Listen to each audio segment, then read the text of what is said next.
That wasn't Michael Hayes. That was Doc Hendricks. Bring it on. Want some, get some. Can I get a hell yeah? Yes, I am a pirate. You have to go with the pirates because, of course, they have cannons and everything. It's a pirate's life for me. Be proud of who you are and what you are. You're a pirate. It is a first down. Pirates. Because when you're at East Carolina, you go for it every time. When you don't coach at East Carolina, you don't come to East Carolina, you don't play at East Carolina with a weak heart. Write it. I think I've ever been in a building as loud as that was. It was deafening in there. You live with Omaha? I can promise you that. And it's purple all night long in Eastern North Carolina. You're watching The Sports Objective, the podcast for Pirates.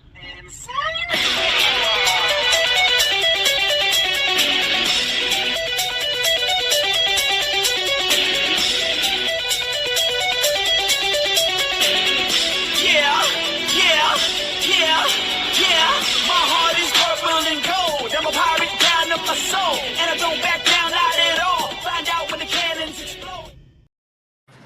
All right, welcome in to Extra Innings here on the Sports Objective. The Pirates are 4-0 this week as they get wins over UNCW back on the midweek game, and then the sweep. I think he's got his broom ready. The sweep of Charlotte over the weekend. And we'll start with, ladies and gentlemen, Kyle from LaGrange Barber. How are you? Kyle, it's going well. Ladies and gentlemen, from Bad Street, USA, in LaGrange, North Carolina, it is me. It is the one and only Kyle from LaGrange. Yes, sir. He's ready. He's pumped up. He's excited because the Pirates are undefeated this week, 4-0. First time it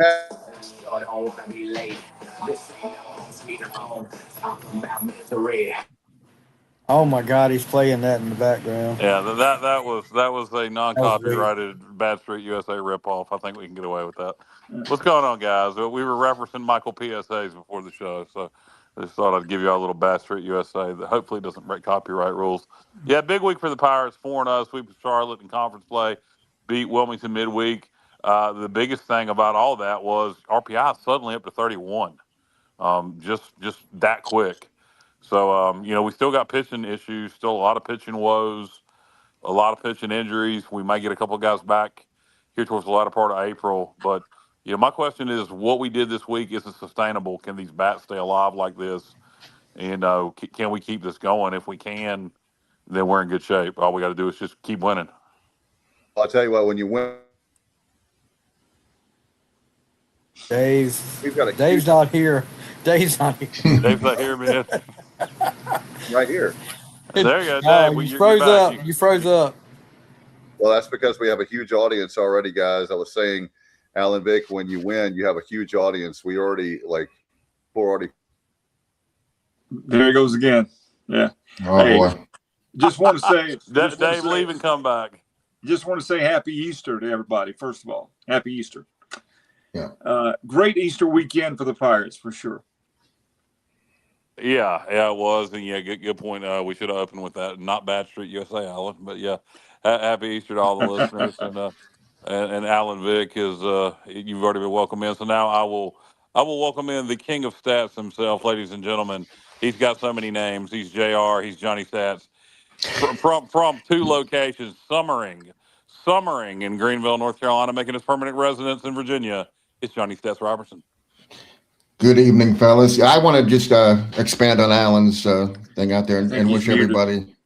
Oh, am I muted? No, you're good. You're good, Jer. Oh, okay. I was just gonna say, I hope everybody had a blessed, Easter, and that's that's that. Like you said, Kyle, should have opened with that. But let's get to baseball. Man, this Pirate train is rolling, and we're racking up some stats that we haven't done previously or haven't done for a while. So, like you said, let's hope it continues, and we'll get more into some of those numbers, later in the show. Alan, if you can't hear JR, he was fine. You probably just need to leave and come back too. I'm back. Yeah. Dave, welcome back. There And Dave, you want to welcome? You want to introduce Stevie? He hasn't been introduced yet. This is a great Hello, start to the ladies show. and gentlemen, from the control room in Lasker, North Carolina. He's a commissioner in Lasker. He does it all, and on the fly, he has every podcast known to man. Stevie Fly on the fly. What's up, guys? Happy Easter, everybody. I'm currently sitting here watching some UFL football. I mean, I don't know if you guys tuned into that or not, but they had a great halftime show. Ludicrous in the halftime show. But yeah, it's football, guys. It's football. I know that we're talking about baseball tonight, but I haven't seen football in a while, so I'm watching this UFL game. That's ludicrous. It is ludicrous. And all I got to say to Kyle right now is doot. Dude. You notice Dave tried to top my interest of Alan with his interest of you, Stevie? Alan can't hear us, I think. He's getting frustrated down there. Yeah, no, I heard you. I can hear you, but I can't hear Kyle, or I see Mal's moving. I don't know what's going on. You can't hear Kyle? Can you hear Dave? Talk to me, Dave. Hey, brother, what's up? No, can I hear Dave? All right. Talk to me, Goose. Hey, what's up? What's up, everybody? You're fine, so I'm going to back out again and try it, guys. I wonder, I mean, I've sabotaged Dave talks this about whole podcast. Alan's being tortured by only being able to hear me tonight. So that's I'll tell you what, I'll relay the messages to Alan then. Y'all just tell me. It's hysterical. Dave says we have a big audience to start the show, and I'm sure they've all left by now. Yep. But anyway, we're going to run them off one at a time. But guys, you look at this week, and it started midweek with the Bats against Wilmington in an insane game. And you kind of wondered, a lot of win-aided balls that night, if that was just a one-off or just midweek baseball. And the Bats just stay alive the whole weekend. And, Thursday, kind of a dominant performance. Same with Saturday. And we look back at all the games. We ain't going to break them down one by one. But Friday night's game 2 of the series, which would traditionally be the Saturday night game, was one of the most entertaining games I've watched ECU play in a long time. Absolutely. I was at the game, Kyle, and I watched the last couple of innings from the parking lot because I went out there to try to change our luck. And I went out there, they had the game on the TV, and we start hammering the ball. So I stayed out there until we secured the victory. So it was an interesting dynamic. We could hear the crowd clapping before we could see what was going on. So we knew, and the lights would flash. So it was an interesting way to watch a game. I'm not going to do it again, but hey, I wasn't going to take any chances there and blow that game for Pirate Nation. Yeah, because you standing in the parking lot made a difference. 100%. Yeah. I got in the shower and I missed the 7th inning rally. So I think it was because I was in the shower. I think you standing in the parking lot was just a waste of time. Okay. Here we go. He's in the dark. Hey, first you had Bass Street USA, and now you got Wildfire. Here's Wildfire, Justin Butts. Woo! Yes, sir. What's up? What's going on, guys? Everybody doing all right? Doing great. Yes, sir. How about you? Happy Easter. Fired up. Heck of a weekend. Yeah. Where did you go, Justin? I am actually in my bathroom right now, so I'm not touching that one. I've told you I had something going on, Dave. The question is, can Justin do number 2 things at once? Can he do number 2 things at once? I got you. Oh boy. I'm a jack of all trades, actually. Well, don't be talking about jacking in the bathroom and then while we're doing a podcast, Justin. That's just not. Justin, this week, as we were just talking about, the Bats come alive. We were talking about Friday night's game, which was just back and forth. That was a long damn game. I was in Emerald Isle when that game started, listening to it on the radio at 6:00, and I had taken a shower and was sitting down watching the night. I mean, how long was that game? Like 4 hours and 15 minutes? Well, the first football inning game shorter was than an that. hour. Yeah. The Charlotte pitcher in that first inning. I'm talking about the. See, this Saturday, Friday, Thursday Yeah, you're thing talking is about messing with Saturday me. game now. I'm Yeah, talking about the back and forth game on Friday. Yeah. I gotcha. Yeah, but I mean, you want to talk about the Saturday game? That's fine. We're in no particular order. No, I knew I would get messed up with Thursday, Friday, Saturday. I knew it would happen. Let's just say game 1, game 2, game 3. There you go. I like that. Let's do it. So, the game 2 is the one we were talking about that was back and forth, and it was a long game. I don't know how long it was. Somebody put that in the comments if you know how long game 2 was, which was the Friday night game. That was back and forth. But like I said, I started listening to that game at Emerald Isle and made it home. Took a shower. 3 hours 45 minutes. Yeah, I know. Like I say, it was a long game. It was the length of a football game, and but very entertaining. And last week we go 1-3. We're all sitting here, kind of depressed. You look at you losing walk off against Duke. You lose at walk off in game 3 against UTSA. It was so close to being a good week, but instead it was a disappointing week. And JR was calling. He said we need to go 4-0 this week. And everybody else was kind of happy with 3-1, and I won't say JR got it right because he didn't say we were going to go 4-0, but that's what he was calling for. And JR, you got what you wanted, and I think you got to be surprised with how fast our RPI jumped up. I really am. I really am, Kyle. It's weird this season. There's a lot of teams that are struggling, and you mentioned pitching. There's a lot of teams that are having pitching issues. A lot of teams losing at home. It's open. It's wide open this season. So I feel like our bit of a slow start isn't as fateful as it could have been, under in other seasons. Yeah, no, I agree, and our strength of schedule is pretty high. Yeah, and we may get a couple pitchers back, according to IGO, before the month is over. So, can we keep winning right now? It's the question I have with the pitching staff we got. This fan base is really going to get fired up. You beat Wilmington, you beat Charlotte 3 in a row. If you can beat Duke midweek next week, it'll be at a fever pitch when we play Tulane. Of course, that's on the road, but we love winning in-state games, and we've done 4 in a row now. Can you get Duke and make it 5 in a row? I wonder who Dave's going to be pulling for in that one. All the way. John White said after today the RPI went up to 29, Kyle.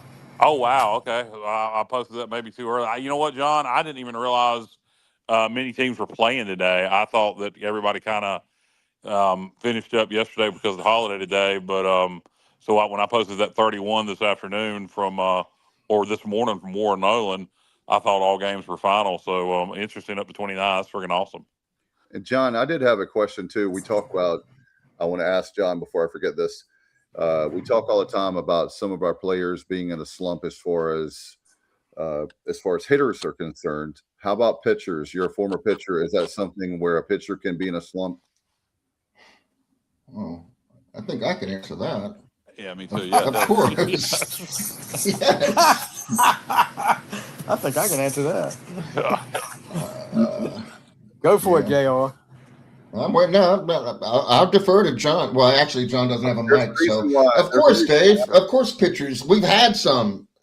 Currently, it's just how long does the slump last, and what do you do to get out of it? That would be an interesting thing to listen, John, talk about how they got out of slumps. Yeah, or maybe what Dave was kind of alluding to is were you kind of wondering the difference between a pitching slump and a hitting slump?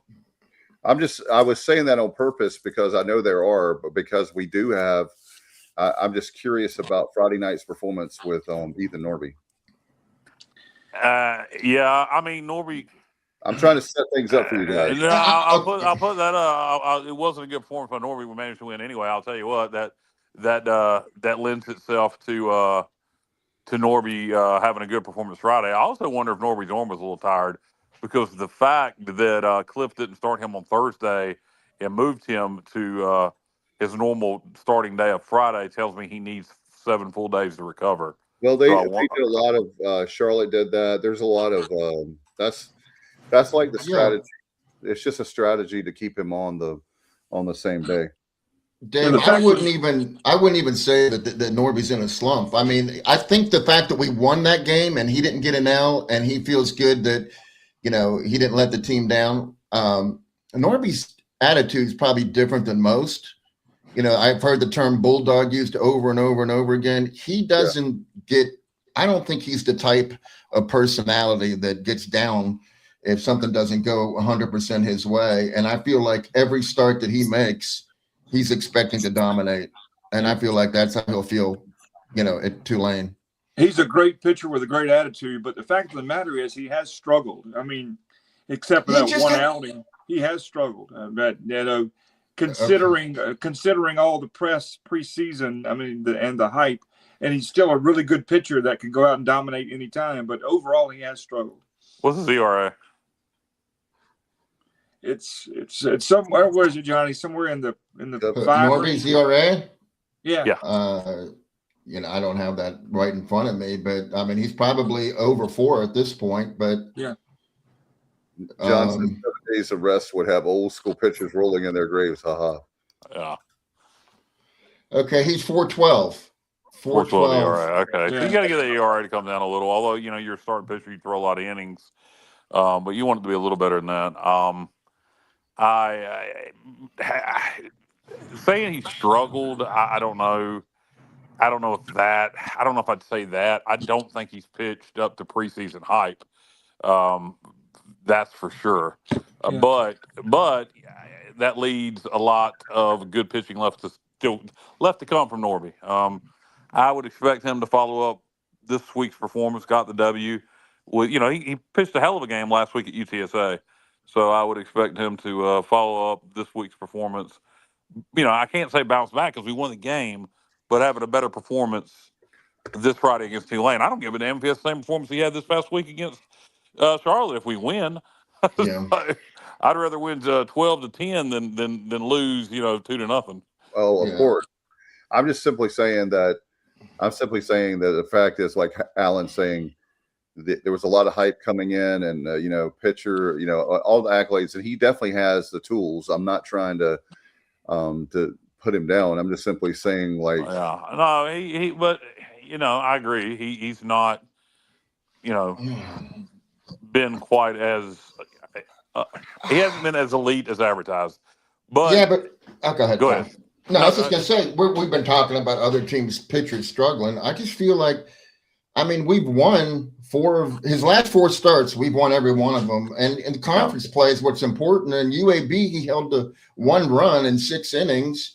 UTSA, he shut out in 7 innings. Yeah. So let's give him a break. I think he's fine. I don't think I think he's fine. He's definitely the best we got. What are the conference standings after this week? Okay, go ahead, Dave.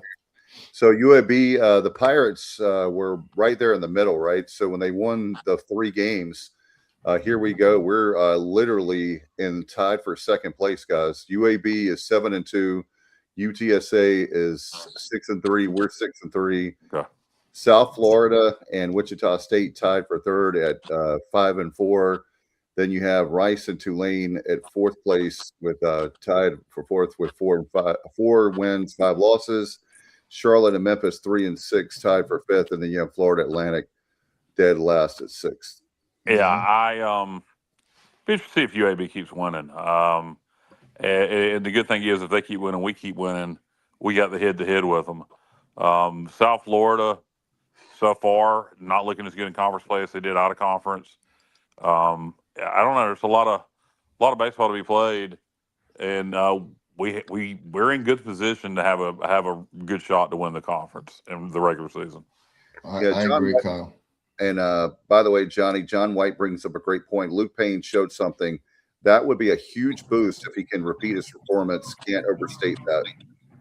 No doubt. Yeah. No doubt about that. Luke's been warming up in the bullpen and not getting, his shot. We pitched Alex Boucher a few times and Luke never got in. But you know what? That kid he's another one that doesn't get down. I think you have to, if you're a pitcher, you just can't let stuff like that affect you. And he came in and made the most of it for sure. He looked good. Mm-hmm. We were talking about Luke we were talking about Luke last show, and he comes in and has a great performance. Great performance. Dave, I talked to his dad, and his dad told me that Luke had other offers from other big schools, but he told his dad he loved Greenville and he wants to win another ring. He's got a ring because he won a championship at Tennessee. He said, I feel like I can get another ring at East Carolina. I like the guy just because of that. I mean, that's a pretty strong statement. No doubt. Yeah, the one good thing is that we went out this year, guys, and got a lot of depth, and that has definitely helped us be able to at least hang in there, so to speak, because if not, if we were looking at last year, we would be more behind the eight ball versus where we are now. And what a difference a week makes, like the cliche says, right? So last week you have a tough week, and this week you have a great week. And I tell you what, Johnny, I will just say this. I was disappointed because I had nothing to do last night. We get the sweep, and I was hoping to spend a lot of time, and everybody just kind of left like that. Oh, yeah, I know. I had to go, though. I was on a tight schedule, Dave, because I had to leave early this morning to make it for Easter lunch, and I had a lot of yard work that I've been neglecting all weekend because of baseball. So I was going to go to tiebreakers with y'all, but I just couldn't fit it in the schedule and stay married anyhow. Hey, I'm sure that was fun. I was in New Bern with a radio station function last night, but I'm sure, man, the tiebreakers thing, I'm sorry I missed that. That would have been fun. Yeah, I went there, and sorry, Justin, I should have put that in the next time. I will put that in the group chat, and maybe we can get Kyle and people out of their house and come and hang out. Did you sign autographs for tiebreakers, Dave? Nobody knew who I was, so I did meet a gentleman. I think his name was Doug Askew, and he patted me on the shoulder and said that he listens to us every Sunday night. Oh yeah, so I want to. Doug Askew. Did he say where he was from? He did not. He told me that he had listens. Glasses. I haven't asked you on my street. Yeah. That's a common I know a name. Doug Askew. Doug Askew I've known for a while from a Husky, and he's an ECU fan. Okay, it may be.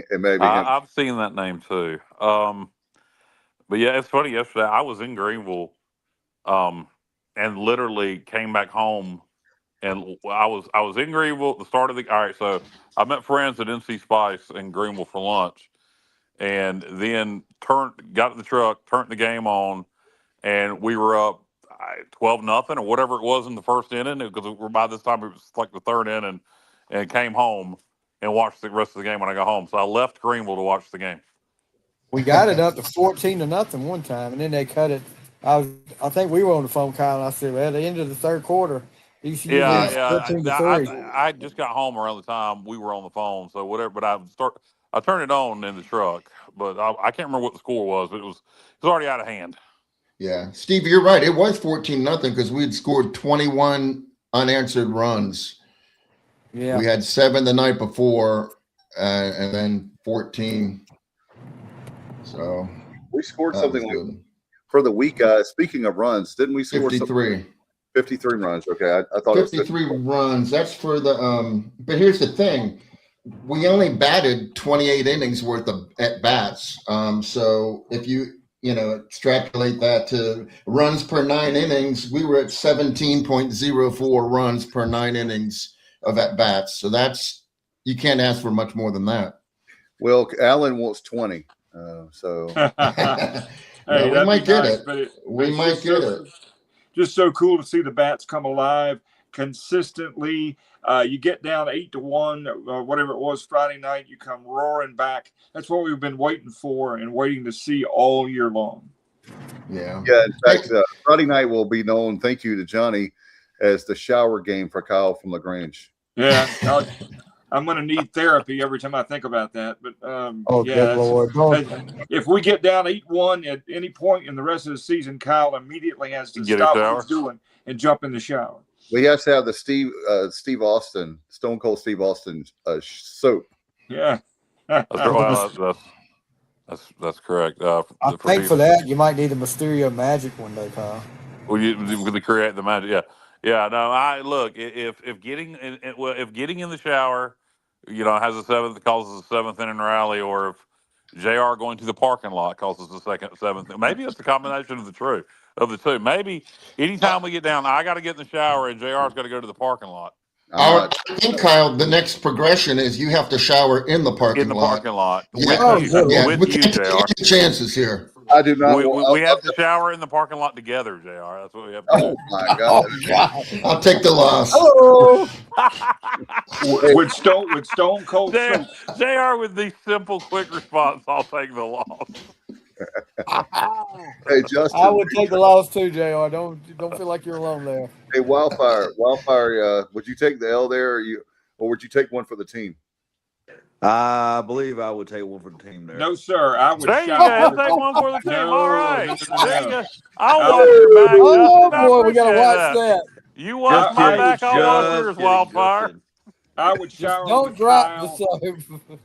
I would shower with Kyle as many times as necessary to get the win, boys. I'm just going to tell you straight up. Thank you, Alan. We'll have the cleanest balls in baseball.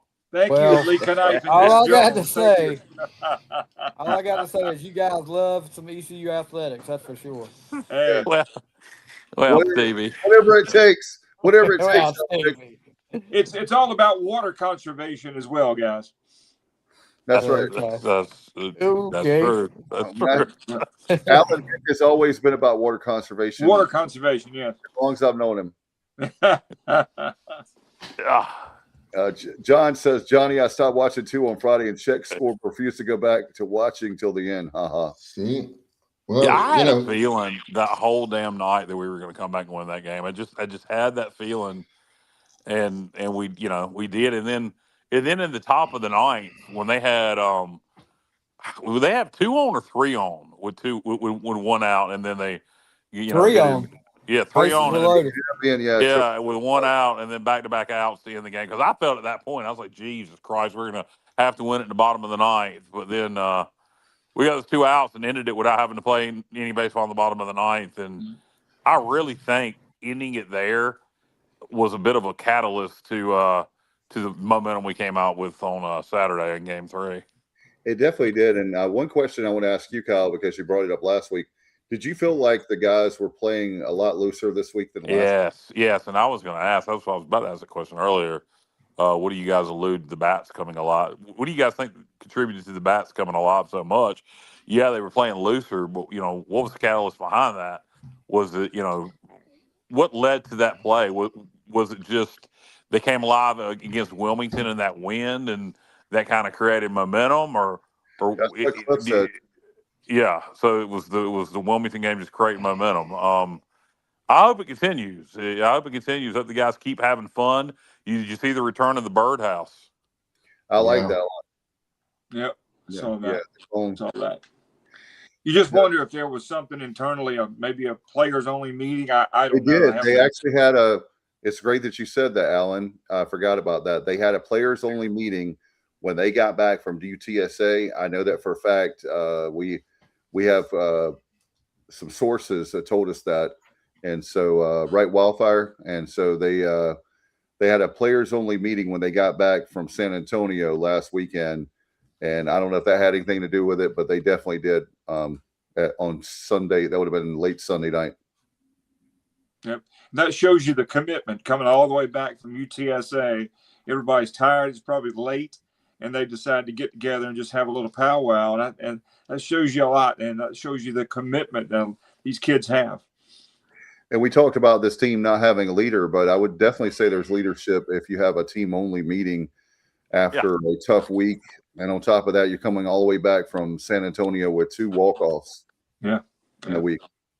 Yep. Yeah, well, you're starting to see some guys step up maybe in leadership roles. Go ahead, Jared. I was going to say, I also feel like we discussed the DH issue, just not being able to, make the DH spot pay off. Jack Herring, I think that's our guy. I mean, he was 4 for 7, 3 runs, 4 RBIs, a lot of walks. That was my suggestion on Igo's show, his midday show. I said I feel like we need to take Davin and Jack and make them right field and DH. I don't care who does what, but like I said, he thinks that maybe Jack's more comfortable actually just DHing, and Davin's, they're both good right fielders, so it worked out well for us. It worked out really well. Look, we have I know we like to tweak things, but I was telling Johnny, I think it was last night, we just need to leave it just like you said. Davin's got a great bat. He's playing great in right field, and when you have Herring, he's lighting it up, and that's a position. I know that doesn't sound like much, but the DH position is very important, and when you have that bat, he's hot as a firecracker, like the cliche, if it ain't broke, don't fix it. So, and they also have moved up Davin to what, second in the lineup now? Yeah, I mean, you have to. And the thing is, we took advantage of every opportunity that Charlotte gave us, because they were not good in the field, especially Friday night, and we took advantage. We made them pay every time they made a mistake. Yeah, we did that, and you're right. There was a lot of times Friday night where, we were scoring runs off of their mistakes or little dribblers or just, one off the glove here and there. They all count the same. Yep. And those are things that hadn't happened early in the season. We weren't getting the little breaks with the dribblers and, things like that. And when things like that start to turn around, sometimes it snowballs. And it certainly has over the last, 4 games or so. No doubt. And I think that the law of averages are coming back in our favor. We had some unlucky things happen, like you said. And also, when you look at our schedule, Tulane's tour, we have, I believe, FAU towards the end of the season. They're dead last. I think there's the conference play. We're going to definitely be able to play a lot better on the going down the stretch. Hey, that last weekend is going to have UAB at UTSA. That could be. I never thought that would be a thing with UAB, but at this point, and they have Wichita State at home, they could sweep again. There's only been 3 sweeps so far in the American. UAB has 2 of them, and we have 1 of them. So, and they're 9-0 since we beat them in the first 2 games. They've won 9 in a row since then. Yeah. So, like I say, if they keep winning, we keep winning. That head-to-head could really matter. Yeah. The way things are shaping up, guys, it's going to be wild down in Clearwater. It will be. Is that because you're going, Ellen? I wish. I get invited every year. A friend of mine named Buddy Medlin, who helps me with DH Conley football, goes every year. He always invites me, so I got to take that invitation one of these years, or try to. Well, if it's going to be wild, you need to be there.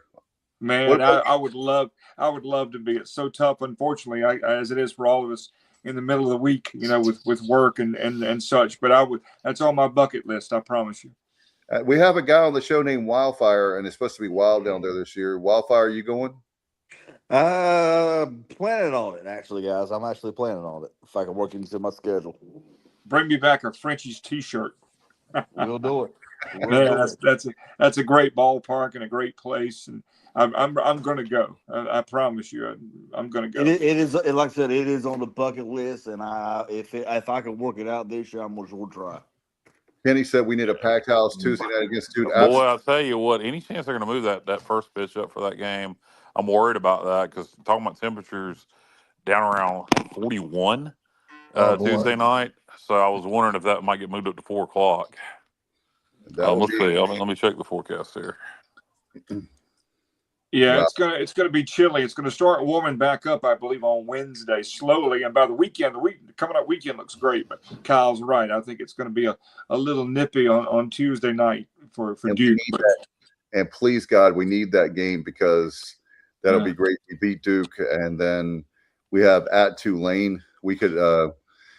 Johnny will get 4-0 week. Let's try for that again. By the way, I got to give a shout out. My business partner, Mark, is a big East Carolina fan. He was upset with me. He said, you only picked 2 out of 3 with Charlotte. They're going to win the whole year. They're going to sweep. And I was like, man, it's been tough this year. I didn't say 0 out of 3. I said 2 out of 3. He said, I'm telling you right now, they're going to sweep. So I forgot to give him a shout out. at the beginning of the show because he called it on Thursday. Yeah, quickly on the weather. 66 for the high Tuesday. Tuesday night first pitch is going to be around 61 degrees, falling into the 50s during the game. The overnight low is going to occur early in the morning on Wednesday morning. Wednesday is going to actually be colder than Tuesday, so Tuesday will not be as bad as originally said here. So you'll be in the 60s as the game start dropping into the 50s. All right, that's par for the course for the springtime in North Carolina. Like Alan said, if you don't like the cool weather, then this weekend is going to be gorgeous. Yeah. We do need a big crowd, and that's light jacket weather, and we need that place packed out. I know there's going to be I have a mutual friend who has a mutual friend that's going to be cooking a pig in the jungle Wednesday, and I know on Tuesday rather. I know he wouldn't mind folks coming by and getting a little bite of something because it's going to be a big one. How's he going to do that? I really don't know. I just know he's cooking a pig of some sort in the jungle, wherever he's at, wherever he is. And he's a Duke graduate, and I've been asked to stop by, so I'm going to try to do that. That'll be in the premium lot if it's anywhere, or it could be in the. Actually, if he's a Duke fan, it might be in the Belk lot. Yeah, he's a Duke mutual friend and a Duke fan. So I don't know this gentleman, but my friend Tony Capillari knows him very well. Okay, so it's not physically in the jungle. Wherever they're going to be set up, he's going to be cooking a. He's going to be cooking pig. I haven't been out there enough to really look at the semantics. Where's he from originally? That's a good question. I just found out last night this was going to happen, but I'm going to go find you can't miss my buddy Tony Capillari. He's got on a cool hat and a mustache. He looks like the Marlboro Man, and he's a huge. Never misses a Pirate game. Never. By the way, guys, I want to remind everybody for that South Florida series on the 25th. We've got a really big tailgate with the ECU Alumni Association. I want to give a shout out to Dan and everybody at the Alumni Association, and we'll have 2 tailgate spots, and I think we're going to be beside Josh Thomas and Johnny Robertson and everybody. So come by and see us. We'll give you more information, but save that date. We even have jungle tickets for $4 that you can get in for that date. So if you want any more information, hit me up and we'll take care of it. Hey Dave, I don't deserve credit like that. That's not my spot. That's Brian Dilday, that's Jared Plummer and Josh. That's their spot. I'm just I just hang out there sometimes. But that'd be a great location if you get there, because you have the players' parents hang out there, and it's a good atmosphere. Yeah, we're gonna have a good time, and we want everybody to come out and. That's a series. Well, between now and the end of the year, we need a huge crowd every night and every day game because we definitely. The good news is we're, like Johnny talked about, we're back in the hunt. We're looking for these. I do think that our fan base makes a huge difference. They had Saturday's crowd at 4,574, I believe, when I was in yesterday's crowd, and. That's going with tickets sold because you look to your left and your right in the press box, and it was definitely a big deal where you don't see everybody in the stands. I would love to be able to. Easter weekend, folks had plans going to the beach, going to see Grandma. People need to do a good job of getting those tickets. They're not used in other people's hands. Yep. And look, I have a big look. I'm not here to tell anybody, and every dollar counts. And I'm not here to scold anybody for selling their tickets by any means at all. But if you can't sell them, just give the sons of bitches away. I mean, it's not like, unless there's a hot ticket that is completely sold out and we're red hot and like NC State, it's not like you're going to make a huge profit on them anyway. You're going to get face value, $10, $15, $20, whatever. You just get your tickets in people's hands that can use them if you can't be there. And so maybe you don't have anybody you can give them to, so they might go unused. But the fans that are there are very loud. Yeah, it's always a great atmosphere. It's always a great atmosphere. Oh, you could watch it. I had to watch it on TV Friday night, and you could hear the fans when we were coming back making a lot of noise. Oh yeah, a lot of noise. And Cliff talked about that in the post game on Friday night about the fans, and that's what we need. Is that crowd sounded like a regional. Watching it on TV too, I was coming back. I did want to remind me guys when we're done talking about baseball and we're talking about the ECU news. I do have in the roundtable. I do have somebody to discuss, so I don't want to get off track and put the conversation there. But remind me to talk about concessions. Just say concessions to me if I forget, because we definitely need to work on that between now and for football. Baseball, I think they do a good job. And anyway, I don't want to get on that. So overall with baseball, is there anything else you guys wanted to add to? Well, I'll just say, we've been talking about the bats came alive, but just to put it in perspective, we batted 406 for those 4 games last week as a team. 406 as a team. That's crazy. And we had Davin that batted 611 and Grady that batted 600. Jack was 462. We had this is the first time we've ever had 3 games. This season, it's the first time we've had more than one game where we've had multiple home runs in consecutive games. We haven't been able to do that more than once, but we did it at all 3 games against Charlotte. So that I think that's huge. We did it against Wilmington too. Was there 2 at Wilmington too? Yeah, there had to be multiple home runs against Wilmington. We scored like a 10 billion runs. So this should be 4 games in a row. Let's see what we did at Wilmington. Yeah, this team just had a different swagger, and not because we swept, but you could just look at the body language. Something was different. So, I'm no baseball expert by any means, but something was different about, just the approach at the plate. They just looked confident. It was just a difference that this from the past weekend that we'd seen, all year long. There was a difference. Kenny talks about that. He went to Thursday night and Saturday's game. He saw a Pirate team playing with, it should say, confidence.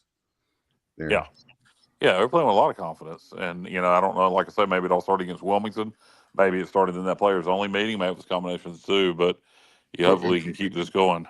Yeah, Kyle, Grady had the only home run against Wilmington. We only had Really? one. Okay, we only hit 1 home run against Wilmington? That's how you do it.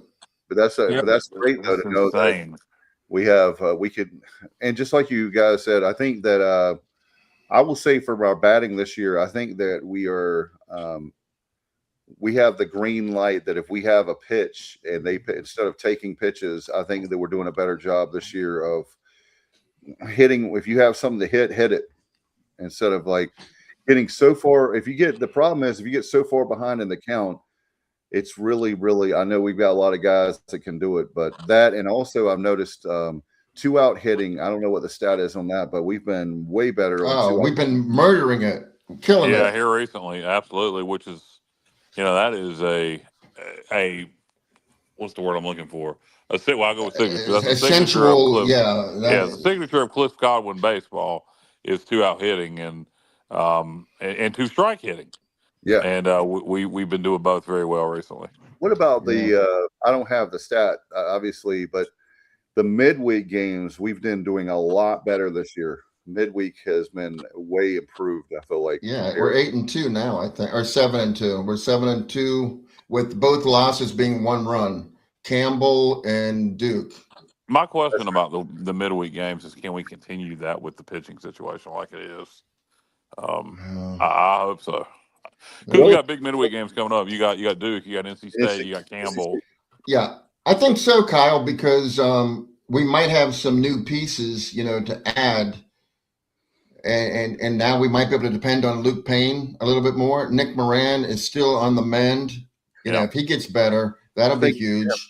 Both of them are left-handers. I think we can do it. I really do. And we're supposed to get our I can't think of his name, guys. Dan Kempen? Yeah, we're supposed to get him back towards the end of April. So that would be huger than huge. Yeah, we're not getting Weber back, right? He's out for the year. No, highly unlikely. No. Yeah. And at this point, we probably don't want to put him out there, even if he was able. Yeah, it's good to go ahead and shut down his season because you want to make sure he's got it. That guy is a Friday night guy for our future, so you don't want to. And that's another thing you got to respect Cliff for, is the fact that you see these crazy coaches who let these guys throw 100, like these crazy amount of pitches in a game just to win the game, but yet it can really backfire on you, not only for your team, but for the future of that kid. And you want them to be able to go to the next level if possible, to be able to go to the pros. Speaking of the future of a kid, how cool was it Friday night? And I'm a big fan of this kid's. How cool was it to see Alex Boucher hit that home run? That was just, and I know we hit other home runs, but Boucher knocking one out of the park was just so cool to see. Well, I'll say this, Alan. Oh, go ahead, Kyle. No, you go ahead, Al. Okay, I was just going to say, what does that say? What you mentioned, Alex Boucher. What does that say that our hitting is so good we can't get Carlos Hakame and Alex Boucher into the lineup?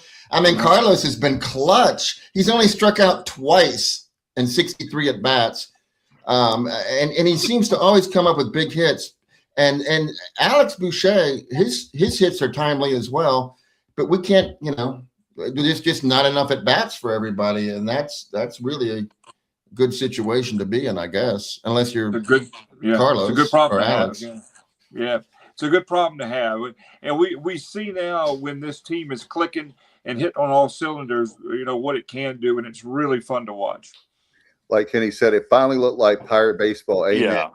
Yeah. The fight against Wilmington when they cut into the lead Tuesday night and about to make it a ball game, or cut it to 1 run, I think. And then we come back out and bam, it's a 7-run game again.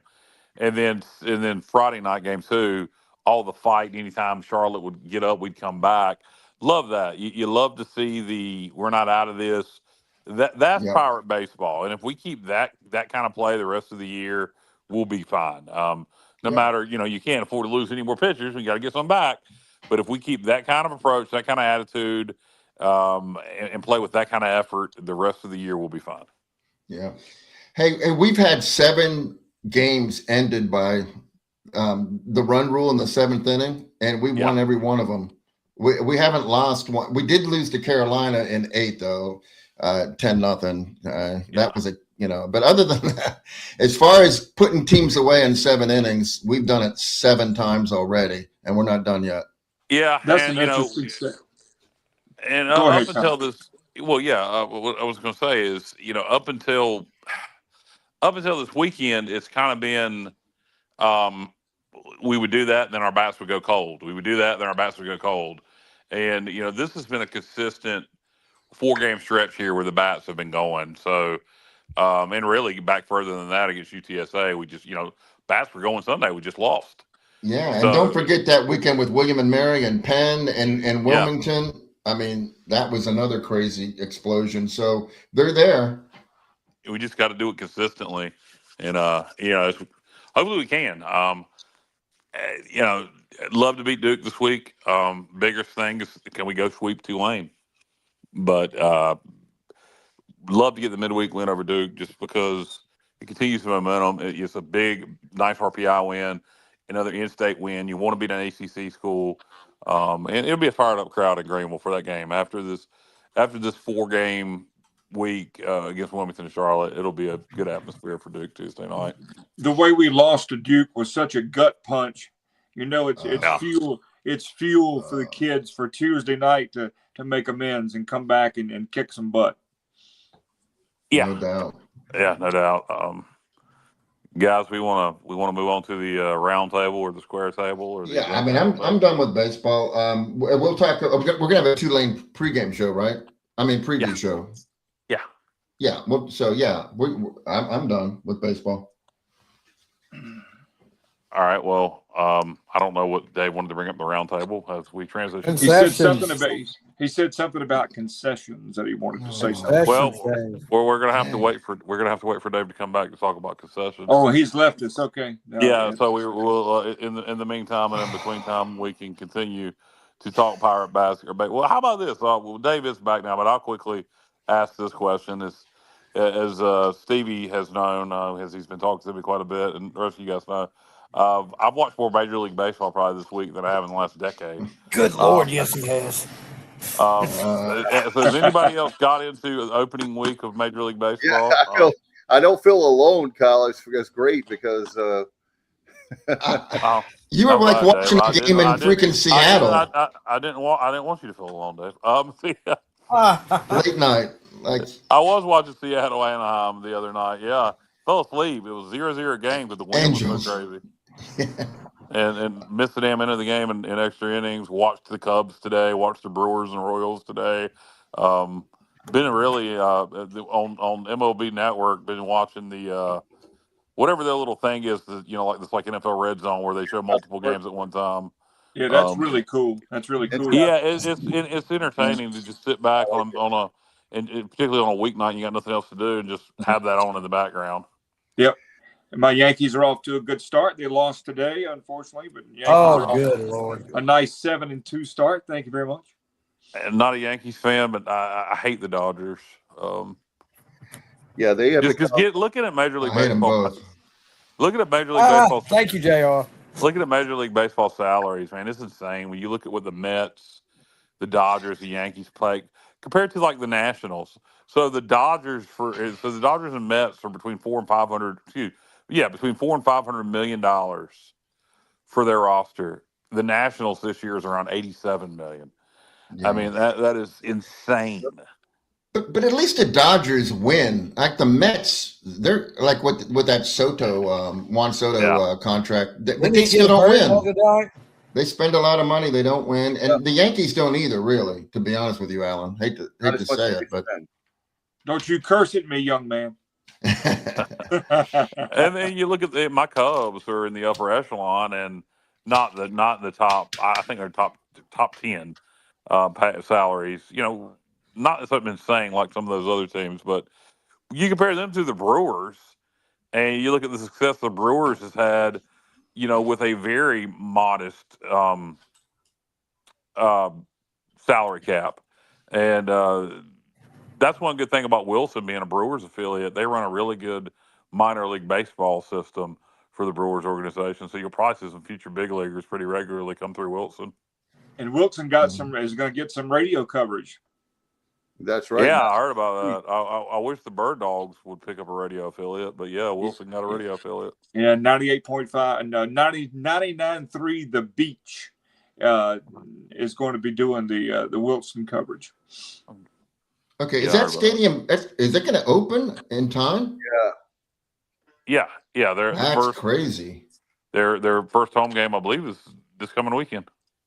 Wow, I got to go to a game there, man. That stadium looks. We're going to do it, JR. Me and Stevie were talking the other night. I definitely want to go there. That stadium is awesome. We can all go to a game. That's easy to do. Everybody's within reasonable distance from Wilson. Yep. Dave, are you allowed in Wilson? I am allowed. Yes, I.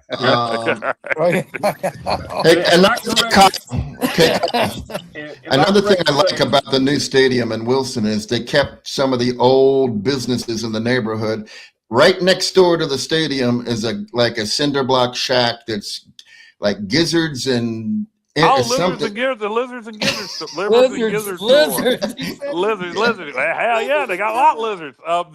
Lizards and givers. Livers. So maybe after the game, we can go get some gizzards. We're gonna do that. I am a chicken liver fanatic. Jared, do you eat chicken livers? I love livers. No, I do not. Me and Dave got some Southern coming out in and eat chicken livers. Yep. I know Stevie. Stevie's a picky eater. Stevie is like a girl. I don't like this. I don't like that. Wow. So yeah, I know Stevie. You're going to take that. That's all right. Talking about Wilson, guys, our friend Ron Behringer, who does a lot of PA for the Pirates, is going to be the PA guy for Wilson. Nice. Yeah. And he is so great. I saw him yesterday. And not to be remiss for the Bird Dogs, I saw the recent promotion for them where they were advertising, which I said they should do last year, lumped in with the downtown Kinston restaurants and bars and the water park. So good they're doing that now. I'm going to tell you what.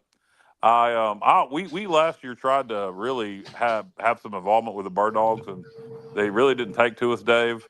I'm gonna try. We'll try again this year, but if they don't and Wilson does, then we'll just provide a little Warbirds recaps. But I would prefer to support both. Let's do it all. Yeah. I'm not Kyle? going to keep being shunned. I'm not going to keep offering our support and keep being shunned. You know what I mean? No. So, yeah, I hear you. Is that guy still with the Bird Dogs? I don't think so. Because he shouldn't be, because you threw out some like stuff he should have paid attention to, and I just don't think he did. Yeah.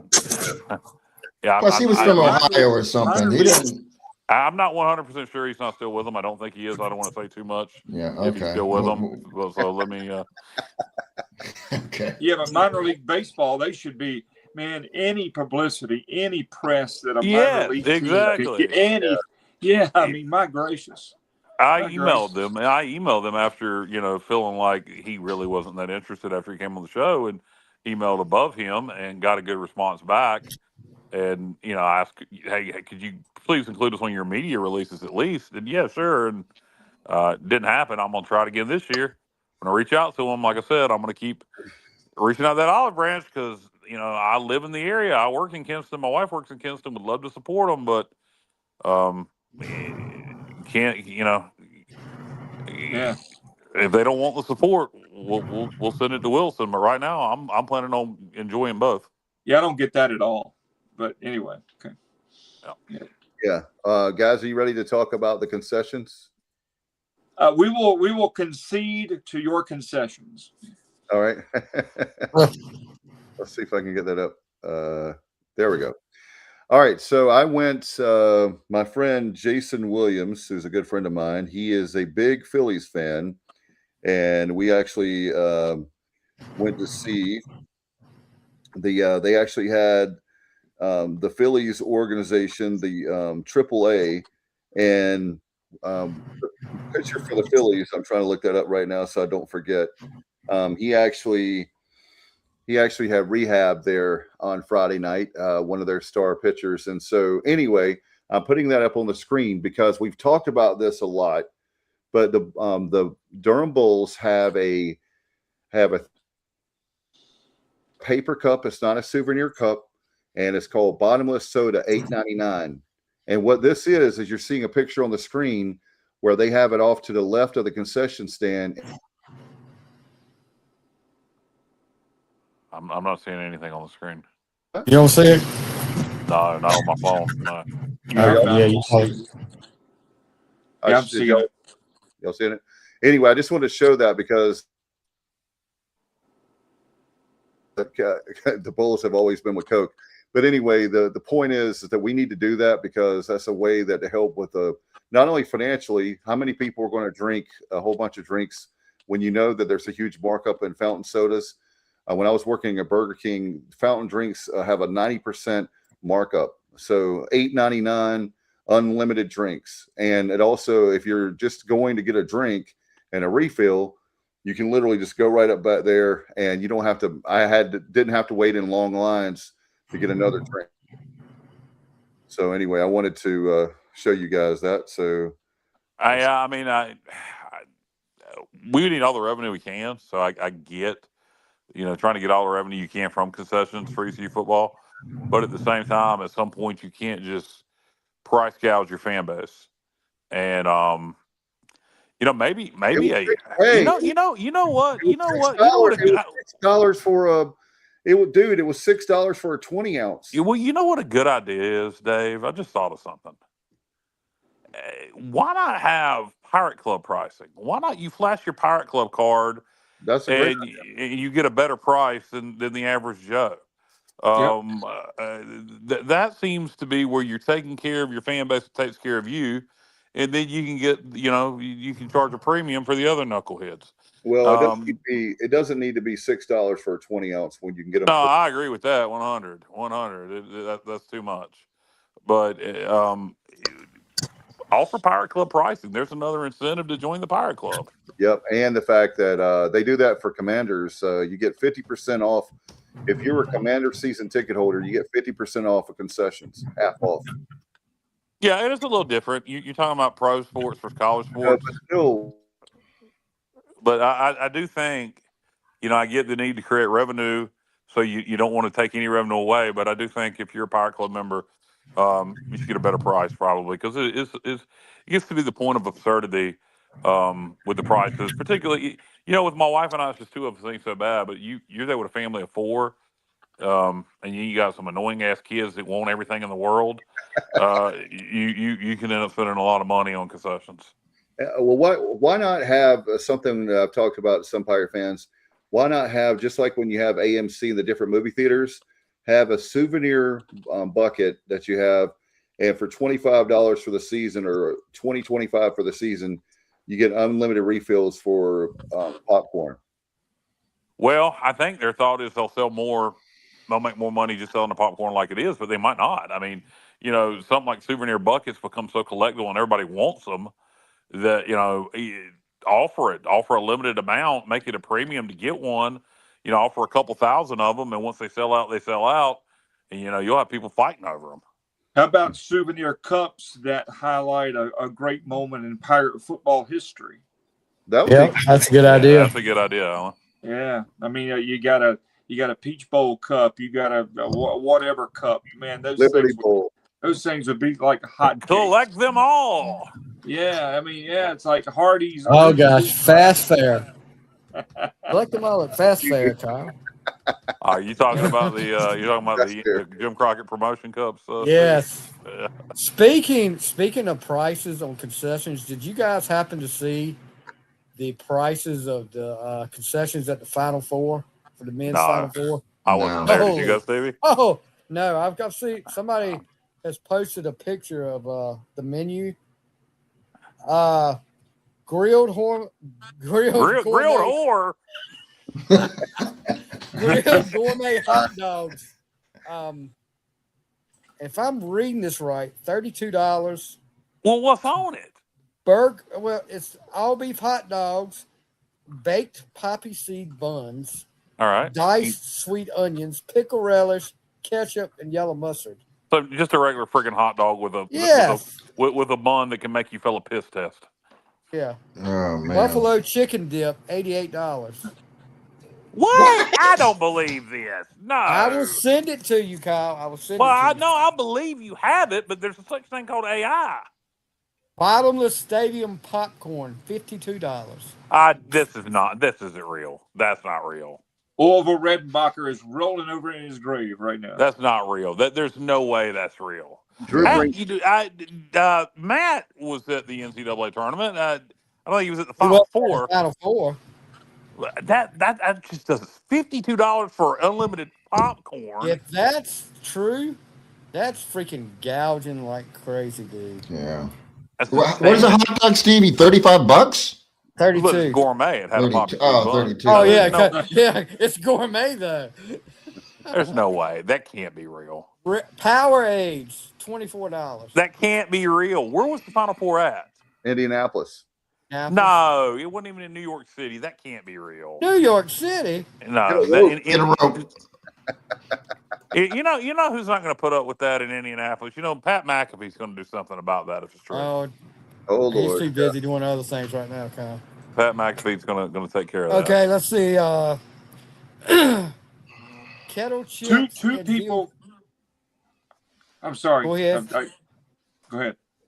Go ahead, Alan. I was going to say, looked it up. Two people around $160 for food and drink. What are you talking about, Alan? I'm looking up the Final Four concession prices. It looks. I'm seeing like double cocktails around $22, steak bowl $24. Okay, yeah, that sounds believable. Well, soft drinks anywhere between $3 and $6. Yeah. So hey, okay, that sounds believable. I got the other side of the spectrum on that, Kyle. If you ever want to go on a road trip to Pearl, Mississippi, to see boy, do I.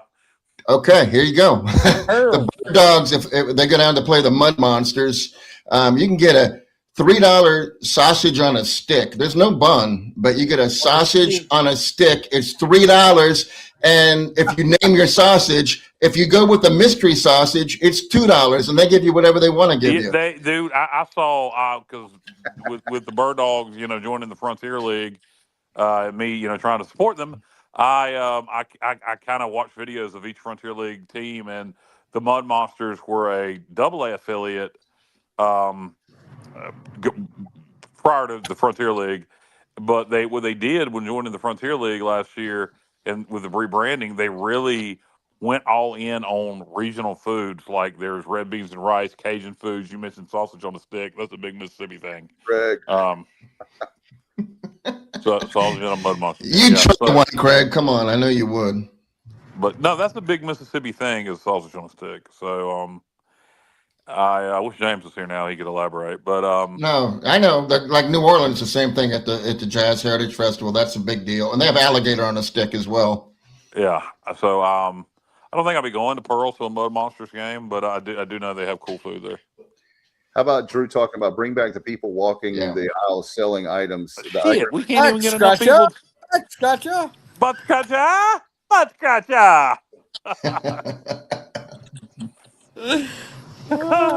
Apparently, me, Stevie, JR are the only ones that watch Family Guy. Yeah, evidently. Yeah. Nobody. Butt scratcher. Think about the kids that made extra money walking up and down the aisles with drinks and popcorn. And we can't even get enough that. people now to man the concession stands. Yeah. Well, here's speaking of concession stands, we in this I love nonprofits, I love charity, and student groups at ECU. We've got to get professionals to run the stands. That's the one thing they don't. The elephant in the room. We need to have people that do it for a living. No offense to people, but we can give them a percentage of the sales or something to help them out. But that will help speed up the process. I'm telling you. Elephant in the room. Shelley hasn't worked at ECU in a long time. I'm not touching that one. Oh wow, Ooh, boy! It's good.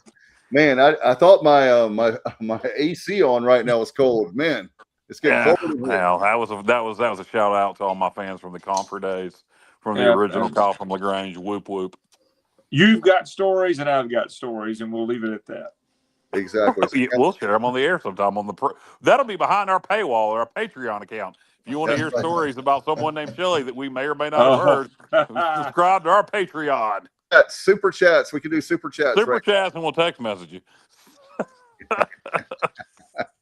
But anyway, we do love super chats. Thank you very much for supporting the show. We have people, A-Win and different ones from Florida that hadn't seen them tonight. So I think it's a husband and wife that watch us and every. Yeah, and just remember, I'm assuming you don't have to be live to be a super chat participant. Always feel free to give us your money, even when we're not live. Yeah, that's right. You could be watching on the archives, right? And, yeah. Got to remember to monetize these episodes also. Yeah, I've got them all ready for you. Yeah, I just got to do it. It's just, I love how we discuss business things on the air. It's okay. It's cool. We want them to be a part of the team. So, there we go. We lost Dave completely. Yeah. Dave is frozen in time. I'm here. There we go. Snap out. He snapped out of it. I'm just a poor disc jockey. I'll take anything I can get. Well, we got to get enough money coming in so we can disperse it evenly with everyone. And that's the problem at this point. There's not enough to split between everyone. Hopefully by football season, Alan's going to get us all the big sponsors coming in here. He's going to steal them from his radio job. That'll go well. Yeah. Woo! Yeah. Nothing like your livelihood, your day job. Let's just steal. Well, hey, look, if you get them direct to consumer, then you got the money coming in here directly. You don't need that job anymore, Alan. There you go. Yeah. Just full-time sports objective. How about that? That's right. That's right. Yeah, we can do it for sure. So guys, one of the things A-Win. All right, A-Win, super sticker. $3. Thank you, A-Win. Thank you. A-Win. Can anybody beat A-Win? A-Win gave 3. Can you give 4? Let's hear 4. Get 4. We have a goal of $100 before we get off the air. So come on. That's right. $100. And we can, however long, many dollars you give, that's how long Kyle has to be quiet. Can we do it? Oh, well, you don't want to ruin the show. You don't want to ruin the show. You don't want to ruin the show. Hey, you don't want to lose listeners. Hey, Stevie, what we'll do is, you know how for hockey they have 5 minutes for fighting? He'll have to have 3 minutes where he's in the penalty box. Kyle goes to the corner. He's in timeout. All right, hold on. I'm gonna mute my mic. Oh, it's for 3 seconds. We'll change it. 3 minutes for talking. He's a great lip reader. No doubt. Let's see. Uh-oh. Kenny said, let me get my debit card ready. Great one. Go. Great one, Kenny. You're the man. Kenny is the man. Good. I was waiting on Justin had I guess we can go ahead and start talking about he had to go, but he wanted to talk about President Trump's executive order he signed, I think, on Friday about the transfer portal where you can only transfer one time in 5 years. Yeah, and then I think he said, NCAA judges, if you overturn this, I'm going to blow up all your bridges and your roads. You effing idiots. Glory to Allah. Oh, wow. No, that never Am I getting my stuff mixed up? I think you're getting stories mixed up there. I'm getting the stories mixed up. Oh, okay. All right. The penalty box. You're combining stuff. Oh, I didn't know. I'm sorry. Yep. Yeah. So before Trump acted like a lunatic today on social media, he did a good thing, and he signed the executive order to reform college sports, particularly college football.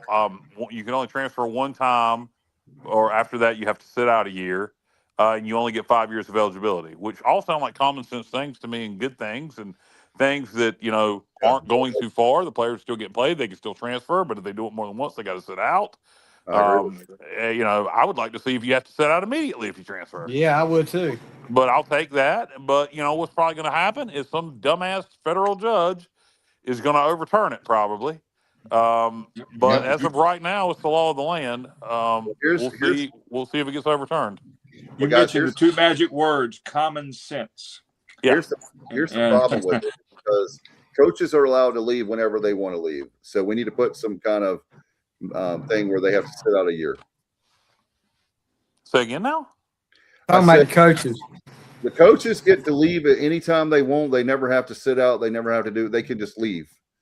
Alan, but there's contracts that are bought out though. Yeah, that's a business. That's a business. Yeah, exactly. And these players now, so contracts have to be bought out.